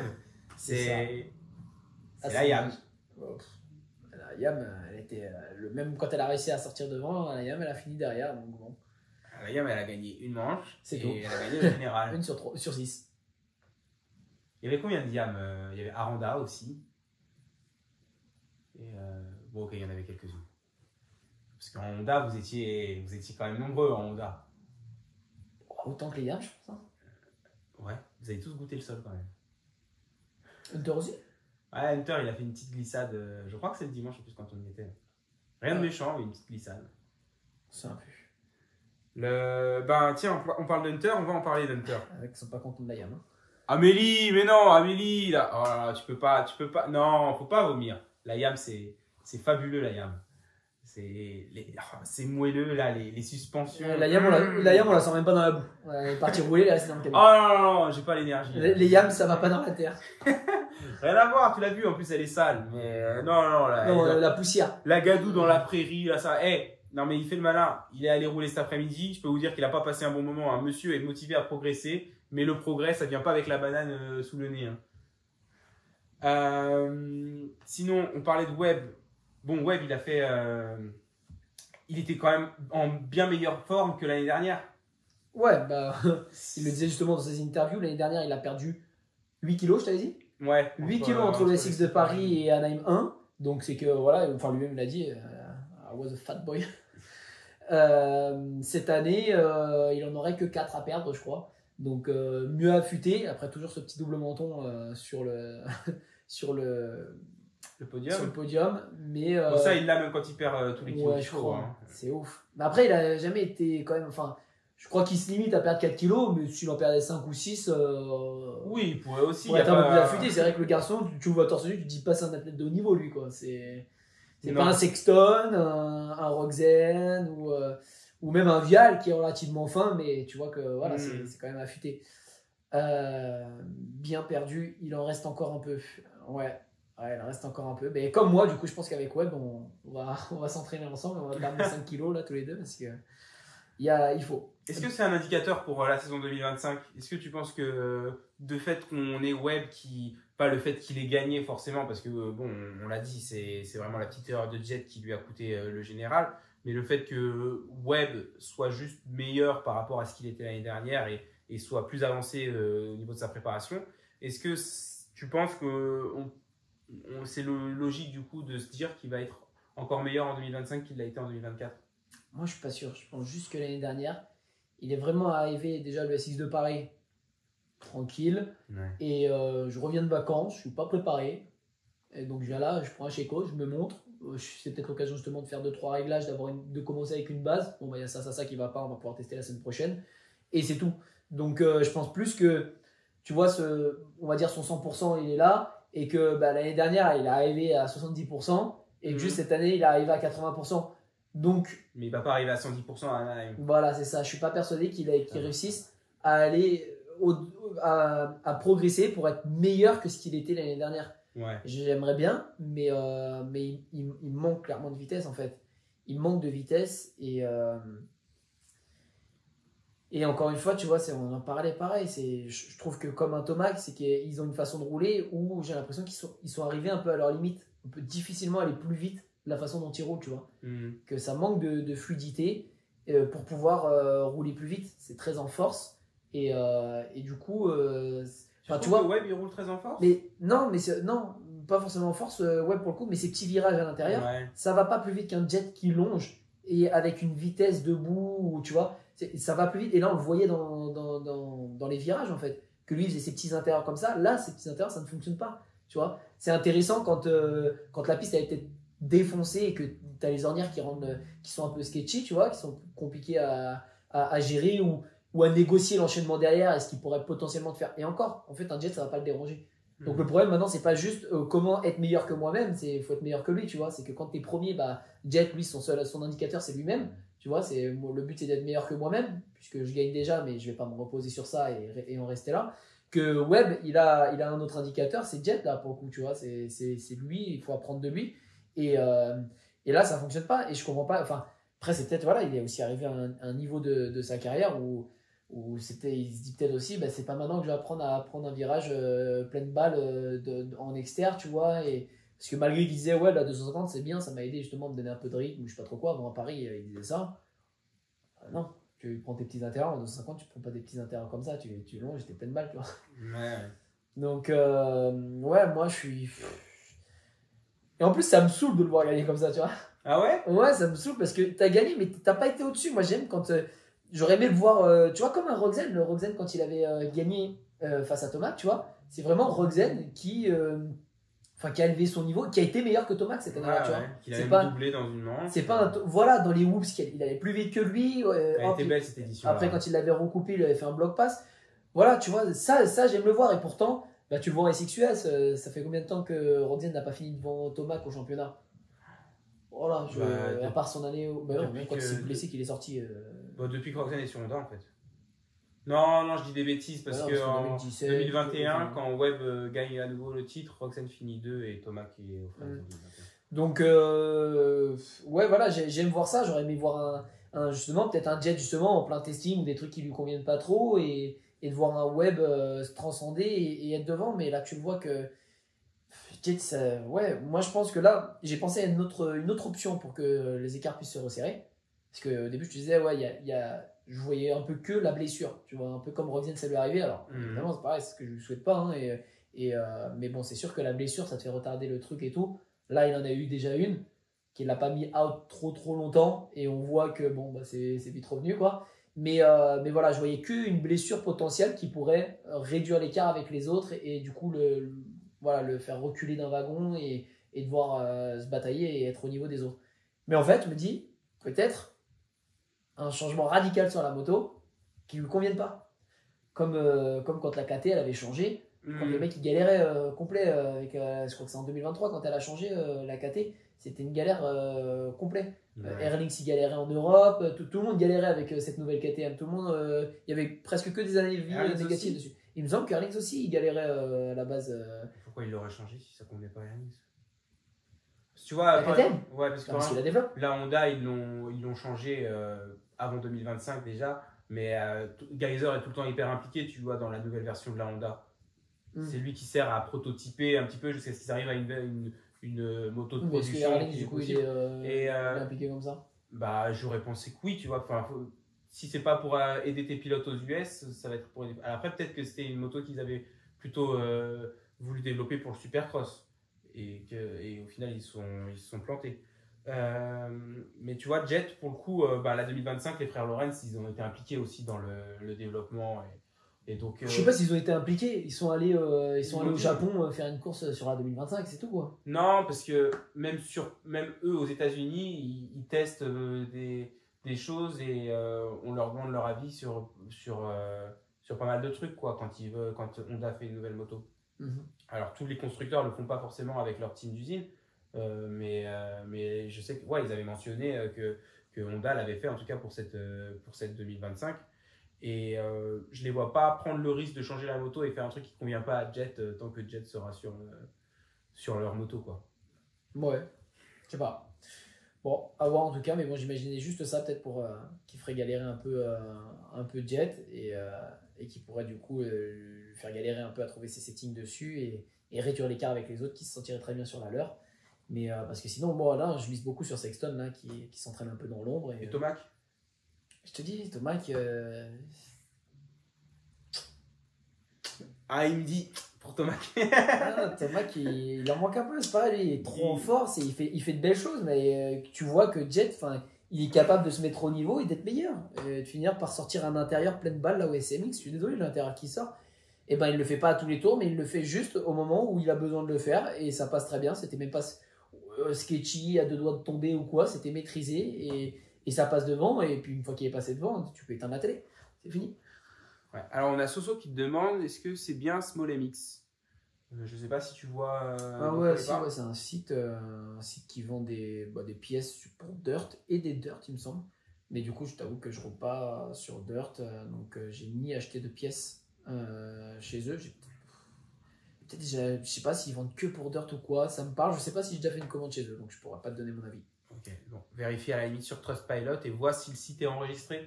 Non, mais ça, par contre, si, je crois que, enfin, c'est fiable, c'est reconnu dans le monde Ok. des Dirt. Mais voilà, moi j'ai pas eu d'expérience avec eux, donc Ouais, donc est-ce qu'ils ont les meilleurs prix ou un choix de produits large, tu sais ça, pas je sais quoi. pas ça. Ok. Ouais, donc bah moi j'étais quand même surpris de Cooper Webb. Effectivement, de toute façon, c'était déjà lui le numéro 2 en SXUS cette année. Est-ce qu'il va être plus fort encore l'année prochaine? Ouais, non, je me sers pas trop du Supercross de Paris comme indicateur. Mais c'est vrai que je le vois là et je me dis, il paraît quand même plus près. Plus proche de Jet que ce qu'il Ouais, était. après peut-être que du coup, Il y a un an. effectivement, d'arriver à son 100%, bah, peut-être dans 2 semaines, là, tu vois, peut-être que ça va lui permettre quand même de grappiller des pourcentages et d'être un peu meilleur que l'année dernière.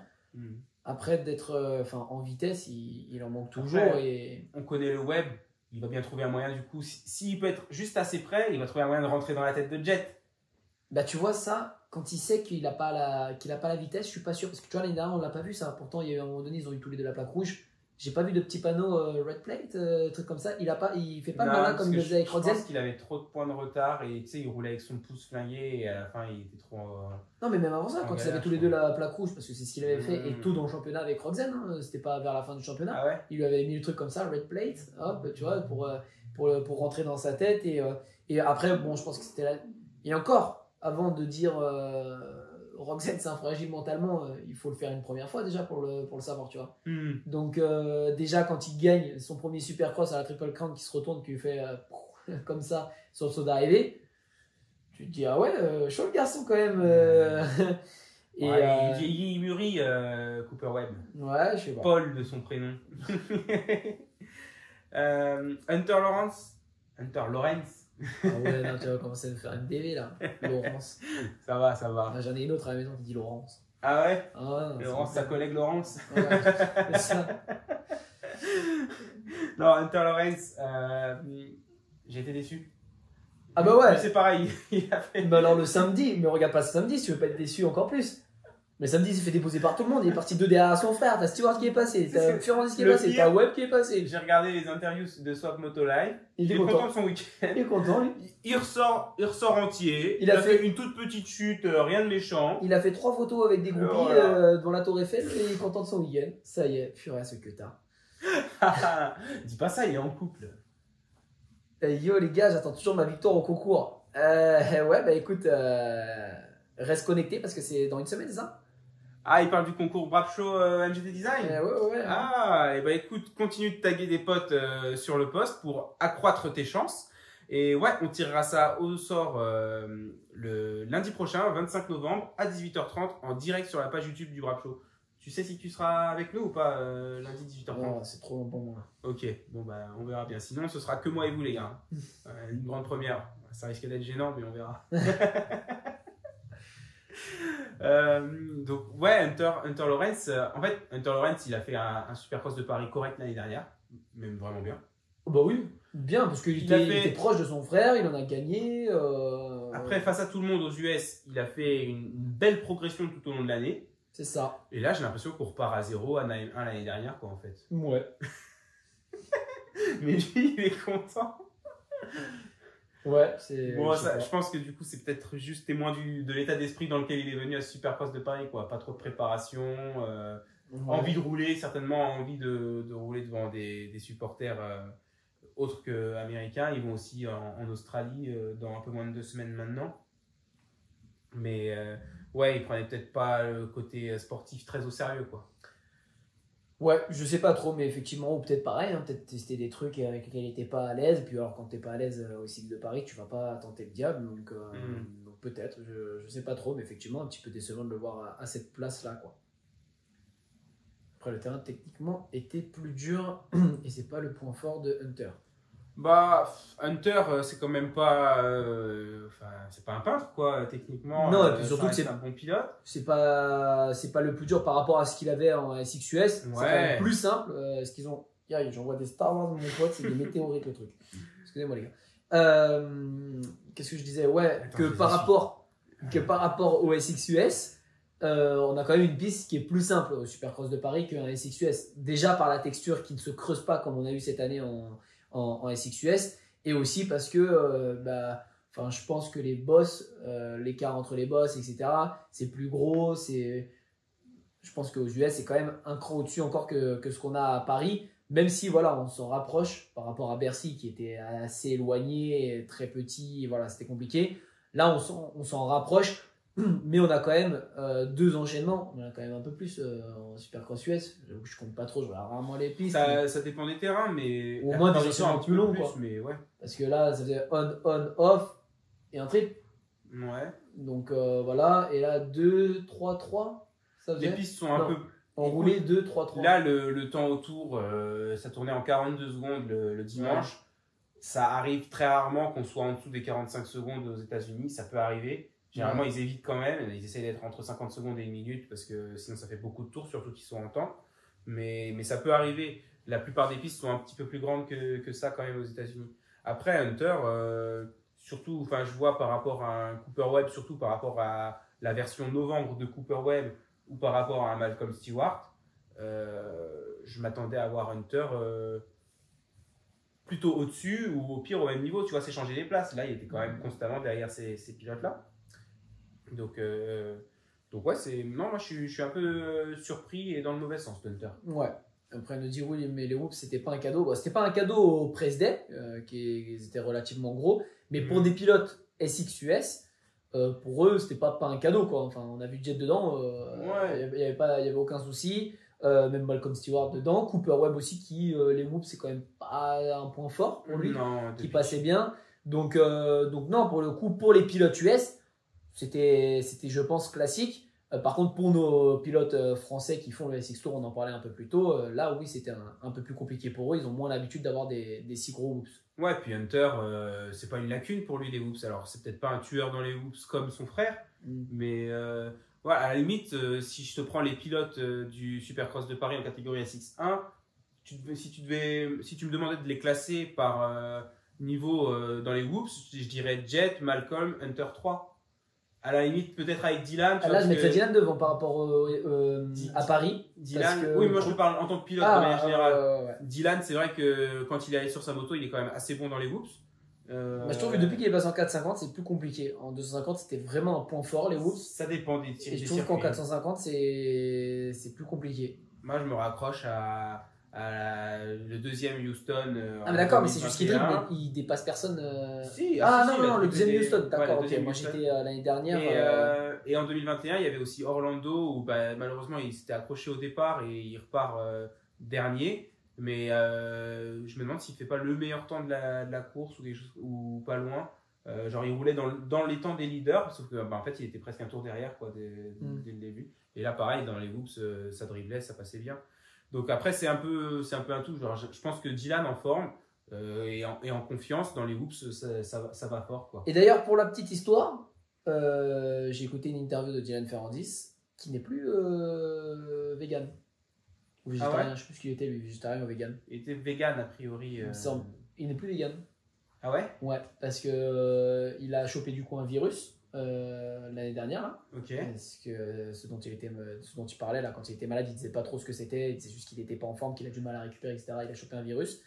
Et il pense, enfin je pense que du coup c'est l'avis des médecins, hein, pas lui qui se dit oh c'est à cause de ce que je mange, parce qu'il était très motivé quand même à ne plus manger de viande en tout cas, parce que puis on sait qu'il adore les animaux et tout. Pour la cause animale, je crois que c'était la première raison, la cause animale, et aussi parce que il y a plein d'athlètes qui sont véganes et pour qui ça n'empêche pas de performer et d'être bon physiquement.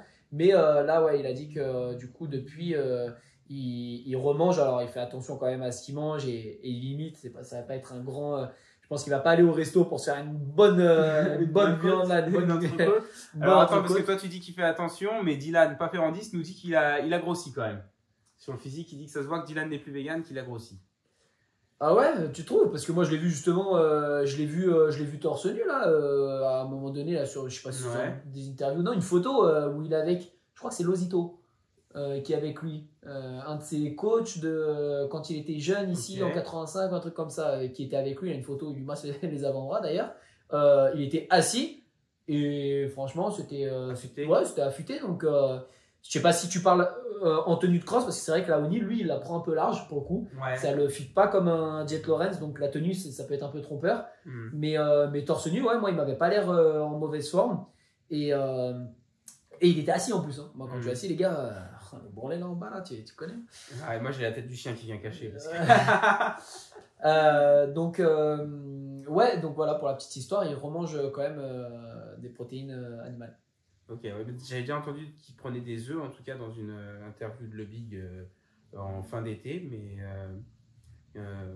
ok, bah j'allais dire bonne nouvelle, mais bonne nouvelle, surtout le fait qu'il ait trouvé d'où vient le problème de sa santé, ou en tout cas qu'il ait trouvé un moyen de gérer sa santé et de rester le plus en forme possible. C'est ça, moi j'espère que du coup ils ont bien trouvé quel était le problème et que c'est une réelle solution et que du coup ça va lui apporter des bienfaits et qu'on va pouvoir justement avoir un Dylan qui va faire toutes les courses en 450 et qui va bosser quoi. Ouais, c'est un peu l'image de Cincerolo quoi.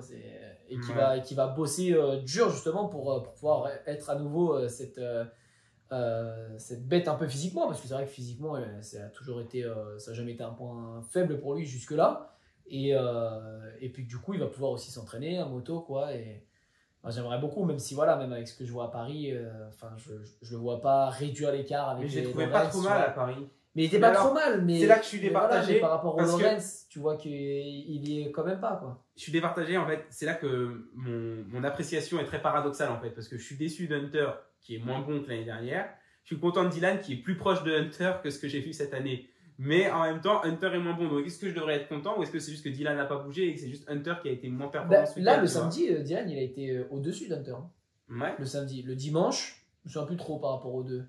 Mais dimanche, je ne sais pas s'il a réussi à le doubler, mais il est revenu sur lui. Alors après, non, il y a des fois dimanche compliqué parce il a fait des erreurs, il a glissé, sorti de piste et tout. Là, il a galéré. Ça, je crois que c'était le premier sprint. Ouais. Le deuxième sprint, il me semble qu'il part loin derrière, Dylan. Ou alors il fait une petite chute et il doit remonter. Oui, il fait une chute avant le jump-on, là, ouais. justement. Et voilà. Là, il fait au départ, là, après, il part pas bien. trop vu avec les premiers. Et ensuite, malheureusement, la finale, il tape la roue arrière d'Hunter, justement, je crois, et il tombe. Ouais. Et du coup, il repart pas. Donc c'est dommage, mais écoute, je garde plein d'espoir pour Hunter. Que pensez-vous de la Super Pole d'Aranda? Alors, moi, j'ai pas pu la voir celle du samedi, mais ça avait l'air d'être quelque chose. Il a fini dans les filets quoi, donc c'est pour ça. Mais moi c'est ce que je disais, je me suis dit à force ça va arriver. Et d'ailleurs il y a Souberas qui était dans les coulisses, qui parlait avec les mecs à la télé là, et qui disait à Honda c'est soit ça passe soit ça casse quoi en Super Pole, parce que c'est il a pas dit ça mais c'est un peu du bûcheronnage quoi, c'est très en force et c'est à la limite un peu tout le temps, et que du coup c'est un peu soit ça passe soit ça casse, et que jusque là c'est pas mal passé quand même. Et je suis assez d'accord avec lui. Alors, pas que je le trouvais genre dangereux, tu vois, les autres fois. Genre, je me suis pas dit, oh là, mais qu'est-ce qu'il fait, il va se tuer. Mais qu'effectivement, il mettait de l'engagement tel qu'il a jamais mis autant d'angles dans un virage, tu vois, relevé comme ça, sans ornière en plus, avec une piste lisse comme ça, sans appui. L'angle qu'il met dedans et le gaz qu'il te met dans les virages, à chaque fois, moi, ça m'impressionne. Ça m'impressionne de fou, quoi, sur les Super Pole. Et surtout, qui est capable de te sortir ça justement sur un tour où toute l'attention est sur lui, tu vois, et que derrière ça, il roule jamais comme ça, tu vois. En course, il te fait jamais des virages de fou furieux comme ça, il te fait jamais des passages comme ça, même sur la ligne de départ, sur du plat, tu le regardes tout debout, il te met de l'angle, que moi j'ai efficace, ça va glisser, quoi, tu vois, et il te met de l'angle dessus, genre partout. Il y a partout plus d'angle, plus d'engagement, et donc franchement, c'est ouf, parce qu'effectivement, tu le vois, la vitesse des virages, Moi, au final, je trouve que c'est quelque chose qui m'impressionne même le plus, tu vois, de mettre de la vitesse dans les virages, parce qu'en soi, quand tu roules, tu sais que c'est là que c'est difficile. Quoi. Ouais, et puis même à regarder, du coup, trip, bah tout le monde fait le trip. Alors, sauf quand tu vois quelqu'un sortir un quad, par exemple, voilà, le quad de Jet, tu te dis quand même, waouh, ça va plus haut, ça saute plus loin. C'est une bosse de plus. Et puis, une bosse de plus, quand même, voilà, c'est pas juste 1 mètre en plus. Quoi, puis, il utilise une toute petite bosse au début pour faire son double aussi. Son premier double. Donc, non, c'est stylé, mais c'est vrai que les virages, quand tu vois, il y a en Supercross, je ne me souviens plus du nom de la piste, mais quand Digan il te prend aux essais le virage aussi pleine balle et l'angle qu'il te met dedans, c'est super impressionnant. Donc, Super Pole d'Aranda, incroyable. Le samedi, il était pas loin de faire la pole, je pense, quand même, s'il finissait pas dans le filet. Ouais. Au partiel, il était en avance ou pas? Eh bien, non, je crois qu'il était un tout petit peu en retard okay. Sur le on-off, mais il était en retard de Jet déjà, qui avait la pole, parce qu'il est parti en dernier, vu que c'est lui qui avait fait la pole aux essais. Eh oui, c'est vrai qu'il avait fait la pole aux essais. Donc il est parti en dernier, et sauf qu'il a fait un dernier virage avant le dôme qui était très propre, une vitesse dans les whoops qui était pas mal aussi, avant de se mettre dans le filet. Donc, et il aurait pu sortir un dernier virage assez impressionnant, où je pense que ça aurait été kiff-kiff. Je dis pas il l'aurait eu, mais je pense que ça aurait été serré. Et par contre, le dimanche, c'était quand même beau ce qu'il a fait, mais je pense qu'effectivement, il a perdu un petit peu sur l'enchaînement que Jet a sorti le dimanche. Il perdait un peu là, parce que par contre, des virages toujours pleine balle. Le dernier virage avant le saut d'arrivée, je trouve ça incroyable, quoi. Quand il sort des whoops, il réussit à l'entrée du virage avec de l'angle et tout. La moto, elle bouge pas, c'est beau. Ouais. Et du coup, pour Dylan, j'ai donné mon avis, mais toi, t'as pas trop donné ton appréciation de son week-end? J'ai été très content du coup de son samedi, parce qu'effectivement je voyais là essayer changer de trace et tout pour dépasser Hunter qui genre outdoor il est passé devant Ferrandis alors qu'en outdoor Ferrandis avait un avantage avant ça, tu vois, c'était un peu sa discipline de prédilection, quoi. Donc ouais, moi je voyais Hunter là prendre le dessus, et clairement voilà, en une année avoir progressé et être au-dessus de Dylan. Pareil en Supercross, au début même Dylan dans ses interviews il était un peu devant et tout, et au bout de quelques épreuves Hunter il finissait devant et il disait ça me fait chier là, Hunter il a fini devant moi machin, qu'à l'entraînement c'est la première fois qu'il finit devant moi là, donc que depuis qu'on est en 250 et tout il avait pas fini devant moi, donc il était un peu d'aigle là-dessus, et au final la suite du Supercross, alors après il s'est arrêté à faire en 10, mais ça s'est renouvelé plusieurs fois, quoi. Donc là j'étais content de le voir à ce niveau-là, même avec Malcolm ça se titillait, mais Malcolm était quand même un petit cran au-dessus, il avait fini par le passer, et ouais, il avait fini 3e de ce sprint-là, donc un bon samedi, et le dimanche, voilà, mais toujours des départs par contre de grand-mère, quoi. C'est que la moto, il va falloir qu'il travaille une map pour sortir mieux que ça, mais dès le tombé de grille, en fait, dès que la moto a passé la grille. Est-ce que c'est une question de map? Parce que sur l'IAM aussi, il prenait pas des. En Supercross, non. En motocross, je trouve qu'il sortait bien. Il a fait des all shots et il sortait toujours dans les 5 presque. L'année où il gagne le titre, il sort toujours dans les 5? Ah ouais. À part quelques rares fois, ou peut-être 8, mais vraiment, il sort tout le temps bien. Il sort tout le temps bien. Tu regardes juste les départs de tout. Je trouve qu'il sort tout le temps pas mal. Et moi, je me suis toujours demandé, mais pourquoi il sort bien en outdoor et en Supercross, c'est non. Après, est-ce que l'année de son titre en outdoor, est-ce que c'était sur les grilles? Est-ce que c'était pas encore la terre? Je pense que c'était déjà les grilles, mais je peux me tromper. Bon, voilà, il y avait peut-être cette question-là que je me posais, mais sinon, ça a toujours été un décalage entre les deux, quoi, en Supercross, et même en 250, qui sortait pas très bien, hein, en Supercross, c'était pas fou, mais alors depuis qu'il est passé en 450, par contre, moi, je l'ai pas vu sortir une... Enfin, si, il est peut-être arrivé une ou deux fois qu'il sorte devant en 450 Supercross. Donc déçu de ses départs, j'aurais bien aimé, encore une fois, un peu comme un Bourdon, tu vois, un petit peu déçu, un peu dans le même sens. J'aurais aimé le voir partir devant et voir défendre sa place, même face à un Webb et tout, tu vois, justement, où je pense dans les groupes, il était mieux que Webb, le voir un peu par rapport à lui, tu vois. Je pense que Jet, voilà, il aurait été devant, mais avec un Malcolm et un Webb, partir dans ce wagon-là, juste derrière eux, et là, il y a eu pas mal de chutes en 2e et 3e sprint, donc ça a cassé un peu toutes ses chances. Ouais. Thomas qui nous dit que si Aranda finit pas dans les filets... Thomas qui nous dit qu'Aranda, si Aranda ne finit pas dans les filets samedi, il tue la pole. Les filets, c'est la première fois qu'on en avait au Supercross de Paris, non? Ouais. Ils ont choisi la bonne année pour les mettre quand même, parce qu'ils ont sauvé des vies. Hein. Entre Tom et Aranda. Tom, vraiment, Aranda, je pense que tu vois, il était déjà un peu sur les freins. En vrai, il serait passé derrière un peu comme Hill quand il s'est fait sortir par Ferrandi, justement, il y a quelques années. Mais Vial, par contre, ouais, il était sur l'avant du guidon et il avait plus les freins, quoi. Là, il aurait valsé. Ouais, puis enfin, il se fait rattraper par le filet, c'est son dos qui arrive dans le filet premier et tout. Ouais, il a vraiment ils ont fait un bon boulot. Et des bons matériaux, quoi, Et, parce que ça ouais. a bien tenu toute la soirée. Et ça gêne pas pour le spectateur, enfin en tant que spectateur. Déjà, celui-ci, de toute façon, il n'y a pas de public qui est juste derrière. Ouais. Et il y en avait un aussi juste avant, le virage juste avant. Il y avait aussi un filet. Ah ouais. Et ouais, tu vois, on le remarque même pas parce que de toute façon, ça gêne pas tant que ça en fait le public. Ouais. Donc ouais, top, bonne initiative de la part des organisateurs du Supercross de Paris. Bah, il nous reste Malcolm, hein. C'est le dernier pilote, tu l'as très brièvement mentionné dans ton analyse de Dylan, mais Malcolm, c'est pareil, je suis assez content de son Supercross de Paris. Moi aussi, ce qui me manque avec Malcolm, c'est qu'il n'a pas la rage de gagner. Il est satisfait de ce qu'il a accompli jusque-là et il continue dans cette voie-là, il est content. Et moi, j'aimerais voir j'ai envie de le battre. Tu vois, de Jet, j'ai envie de le battre, j'ai envie d'être premier, quoi, tu vois, de gagner. Il se satisfait je fais une bonne manche, je suis dans les 5, je suis dans les mêmes temps, je suis là, je suis présent, je suis pas mauvais, je suis mieux que l'année dernière, donc ça va. Et du coup, j'ai l'impression qu'on n'aura jamais un Malcolm champion, quoi. Ah bah champion, c'est qu'il a plus de 30 ans, Malcolm, donc ça va être compliqué là. Non, mais il a plus de 30 ans, il n'a jamais gagné une finale. Malcolm champion. Ouais, enfin champion, mais il faut battre Jet, il faut battre. Gagner des finales. Sexton. Pas forcément voilà, sur la longueur, mais ou gagner des finales, quoi. Gagner des finales, je me dis qu'en 2025, c'est peut-être possible. Le problème avec Malcolm, c'est qu'à chaque fois, une année sur deux, il a été très très chaud et très proche de gagner une course. Puis il se fait mal et tu le revois pas. Alors, l'année de la Honda, c'était le fémur. On l'a pas revu de l'année parce qu'en plus, cette année-là, il était encore SX Only. Ensuite, sa première année sur la Husky, c'est pareil. Il a commencé très fort. Il a failli gagner à Anaheim 1 où c'était un peu gras. Et ensuite, qu'est-ce qui s'est fait? Parce que ça commence à dater. Hein. C'est 2020. Ou un truc comme ça dans le genou. Hein. Bah, sa dernière blessure, c'était ça, non? Il me semble que c'est ça, mais il se l'est refait l'année dernière alors.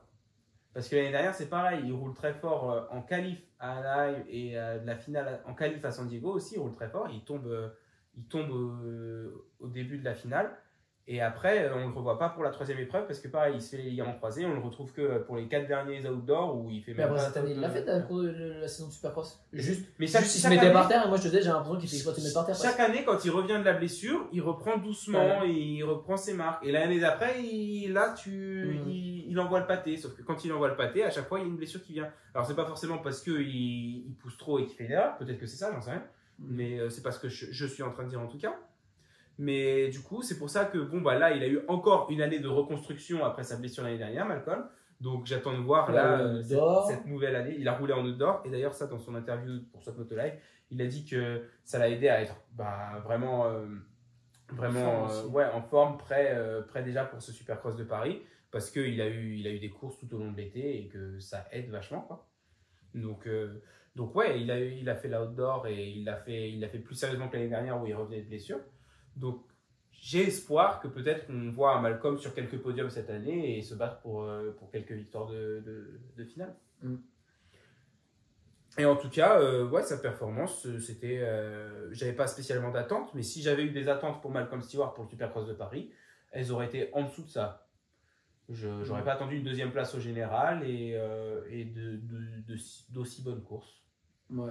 Parce que même en vitesse, j'ai envie de dire lui aussi était un peu plus vite que Webb en fait. Dans la plupart des manches. Ouais, il a souvent recollé quand il était parti plus loin. Ouais, quand il part devant, il arrive à prendre le rythme quand même. Genre, tu vois, la dernière finale, il part devant, il se fait doubler par Jet, mais après, il a l'écart sur Malcolm. Tu vois, Malcolm, lui, ne fond pas sur Webb. Parce que quand Webb part avec Jet, Webb part plus vite que si Webb part 4-5e et qu'il doit remonter. Ouais. Il arrive, je trouve, à suivre un peu plus à élever un peu plus son niveau. Ça ne veut pas dire qu'il arrive à matcher le niveau des pilotes devant lui, mais... Je pense aussi qu'il y a Malcolm qui partait plus loin et qui du coup n'avait pas forcément de visu sur le gars devant et qui l'a joué un peu safe, on va dire. Je sais pas. Alors on a Matt Stewart SXMX qui nous dit, comme Dylan malheureusement, je pense qu'il parle de Malcolm et des blessures peut-être. C'est vrai que et des victoires au final oui, les deux ont...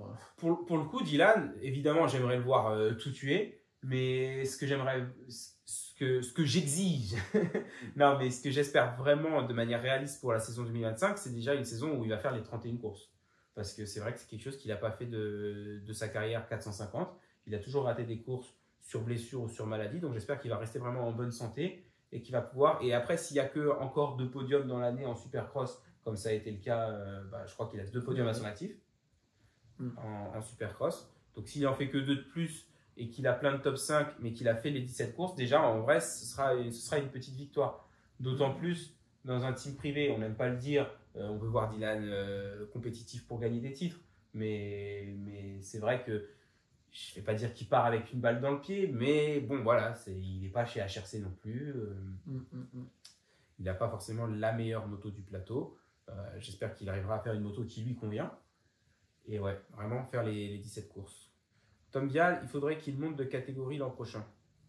Alors, si Tom gagne le titre SX, il va être obligé de passer en 450 en 2026. En revanche, s'il perd, j'ai eu la clarification récemment, il a le droit à une année de plus, mais c'est tout. Okay. Donc, s'il ne gagne pas le titre 250 Supercross en 2025, il a le droit de faire 2026 en 250. Mais par contre, en 2027, il faudra passer en 450 Supercross. Mais Tom, dans l'interview, il a dit son but, c'est de gagner un autre titre. Après, évidemment, il ne va pas dire ouais, moi je veux faire deuxième pour faire une année de plus en 250, ça va être tôt et tout. Mais ouais, il semblait vraiment déterminé à progresser et à aller gagner un nouveau titre, quoi. Ouais, écoute, moi ce que j'ai vu, en tout cas, là au SX de Paris, ça me paraît pas trop mal. Non, avec Dylan, c'est pas gagné, nous dit Corentin. Avec Digan, pardon. Ouais, Digan. Ouais, écoute, en tout cas, visiblement, c'est toi qui me disais qu'il avait dit je vais être sur la même côte que Digan et il voulait le battre. Donc, Ouais, il a dit ça dans une interview de Le Big. Il a dit il cherche pas du tout à fuir Digan, au contraire, il a envie d'être sur la même côte que lui et d'essayer de le battre. Donc, écoute, j'espère qu'on les retrouvera tous les deux à Anaheim 1 en janvier. Ouais, en tout cas, il y a eu des interviews comme ça, justement, où le but c'est d'être prêt à Anaheim 1, machin, et bon, après, ils savent peut-être pas encore quelle côte ils vont faire. Non, généralement, ils savent pas. Mais ils semblaient pas dire non, mais de toute façon, je fais pas Anaheim 1, je fais la suivante. Donc, voilà. Bon, on a dit au revoir. Ouais, on a salué la carrière de Marvin au Supercross de Paris ce week-end. On a tous les deux été derrière Marvin pendant sa carrière US à espérer le voir gagner. Il nous a offert de beaux souvenirs quand même, de belles courses, des victoires. Ton meilleur souvenir de Marvin Musquin de sa carrière? Moi, je vais te dire. En te disant, j'en avais un deuxième, mais en vrai, moi, c'est le Supercross de Bercy 2009, quand Stewart était là avec le numéro 1. Et je crois qu'il finit deuxième du dimanche, peut-être, Marvin, ouais. Et il finit peut-être troisième du général derrière Brighton, mais là, je m'avance peut-être un peu. Il était avec une 250, lui. Il était avec une 250 KTM. Et il avait pas le numéro. C'est pas lui qui avait le numéro 1? Il avait son numéro 25? Il avait son numéro 25, il me semble. C'est pas l'année où même le. Ouais, non, je confonds. Alors, l'année de son titre, justement, je crois, de championnat du monde, il était venu avec le numéro 1 en doré et tout. Ouais, ça c'est 2010. C'est juste avant de partir aux États-Unis et il se fait les ligaments croisés au Supercross de Bercy, juste devant nous. Ouais. Le dimanche, je crois qu'il se faisait. Ah non, le samedi du coup? Ouais, le samedi, il a fait ça devant nous au départ de la finale, il me semble. Enfin, dans le premier tour. Mais donc, ouais, en 2009, ils avaient sur la piste, donc ils retournaient sur la ligne de départ qui était un peu surélevée, ça faisait une petite table, épingle à gauche, petite table, et là, donc à nouveau sur du plat, ils allaient dans une espèce de petite épingle, pas terrible parce que tu ressortais à moitié du plat, et il y avait un saut avec un jump-on, jump-off qui faisait super bien, et tu voyais qu'il galérait un peu sur la 250, mais il allait le chercher, et ouais, enfin incroyable quoi, sur une 250, il se bataillait avec Brighton,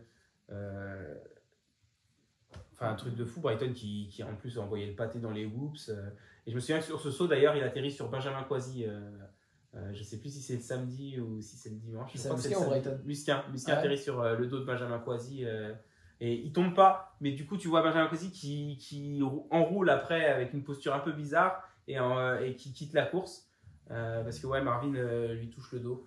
Donc ouais, ça c'est peut-être mon meilleur souvenir de Marvin. Puis sinon, sa victoire à Anaheim 1 en 2018. J'ai eu la chance d'aller aux États-Unis pour aller voir un petit SXUS et voir Marvin gagner. Donc c'est vrai que c'était un souvenir cool, quoi.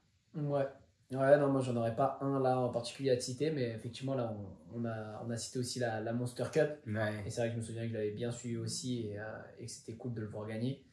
Donc, ouais, je me souviens aussi de ces petits gestes techniques, là, notamment quand il était en bataille avec Dungey, là, et que, tu sais, ça faisait deux tables comme ça, une table avec une autre marche qui faisait une autre table, et qui, lui, de la première table, avec un trou, il a réussi à sauter pour être sur le deuxième plat et aller derrière, du coup, faire off, tu vois.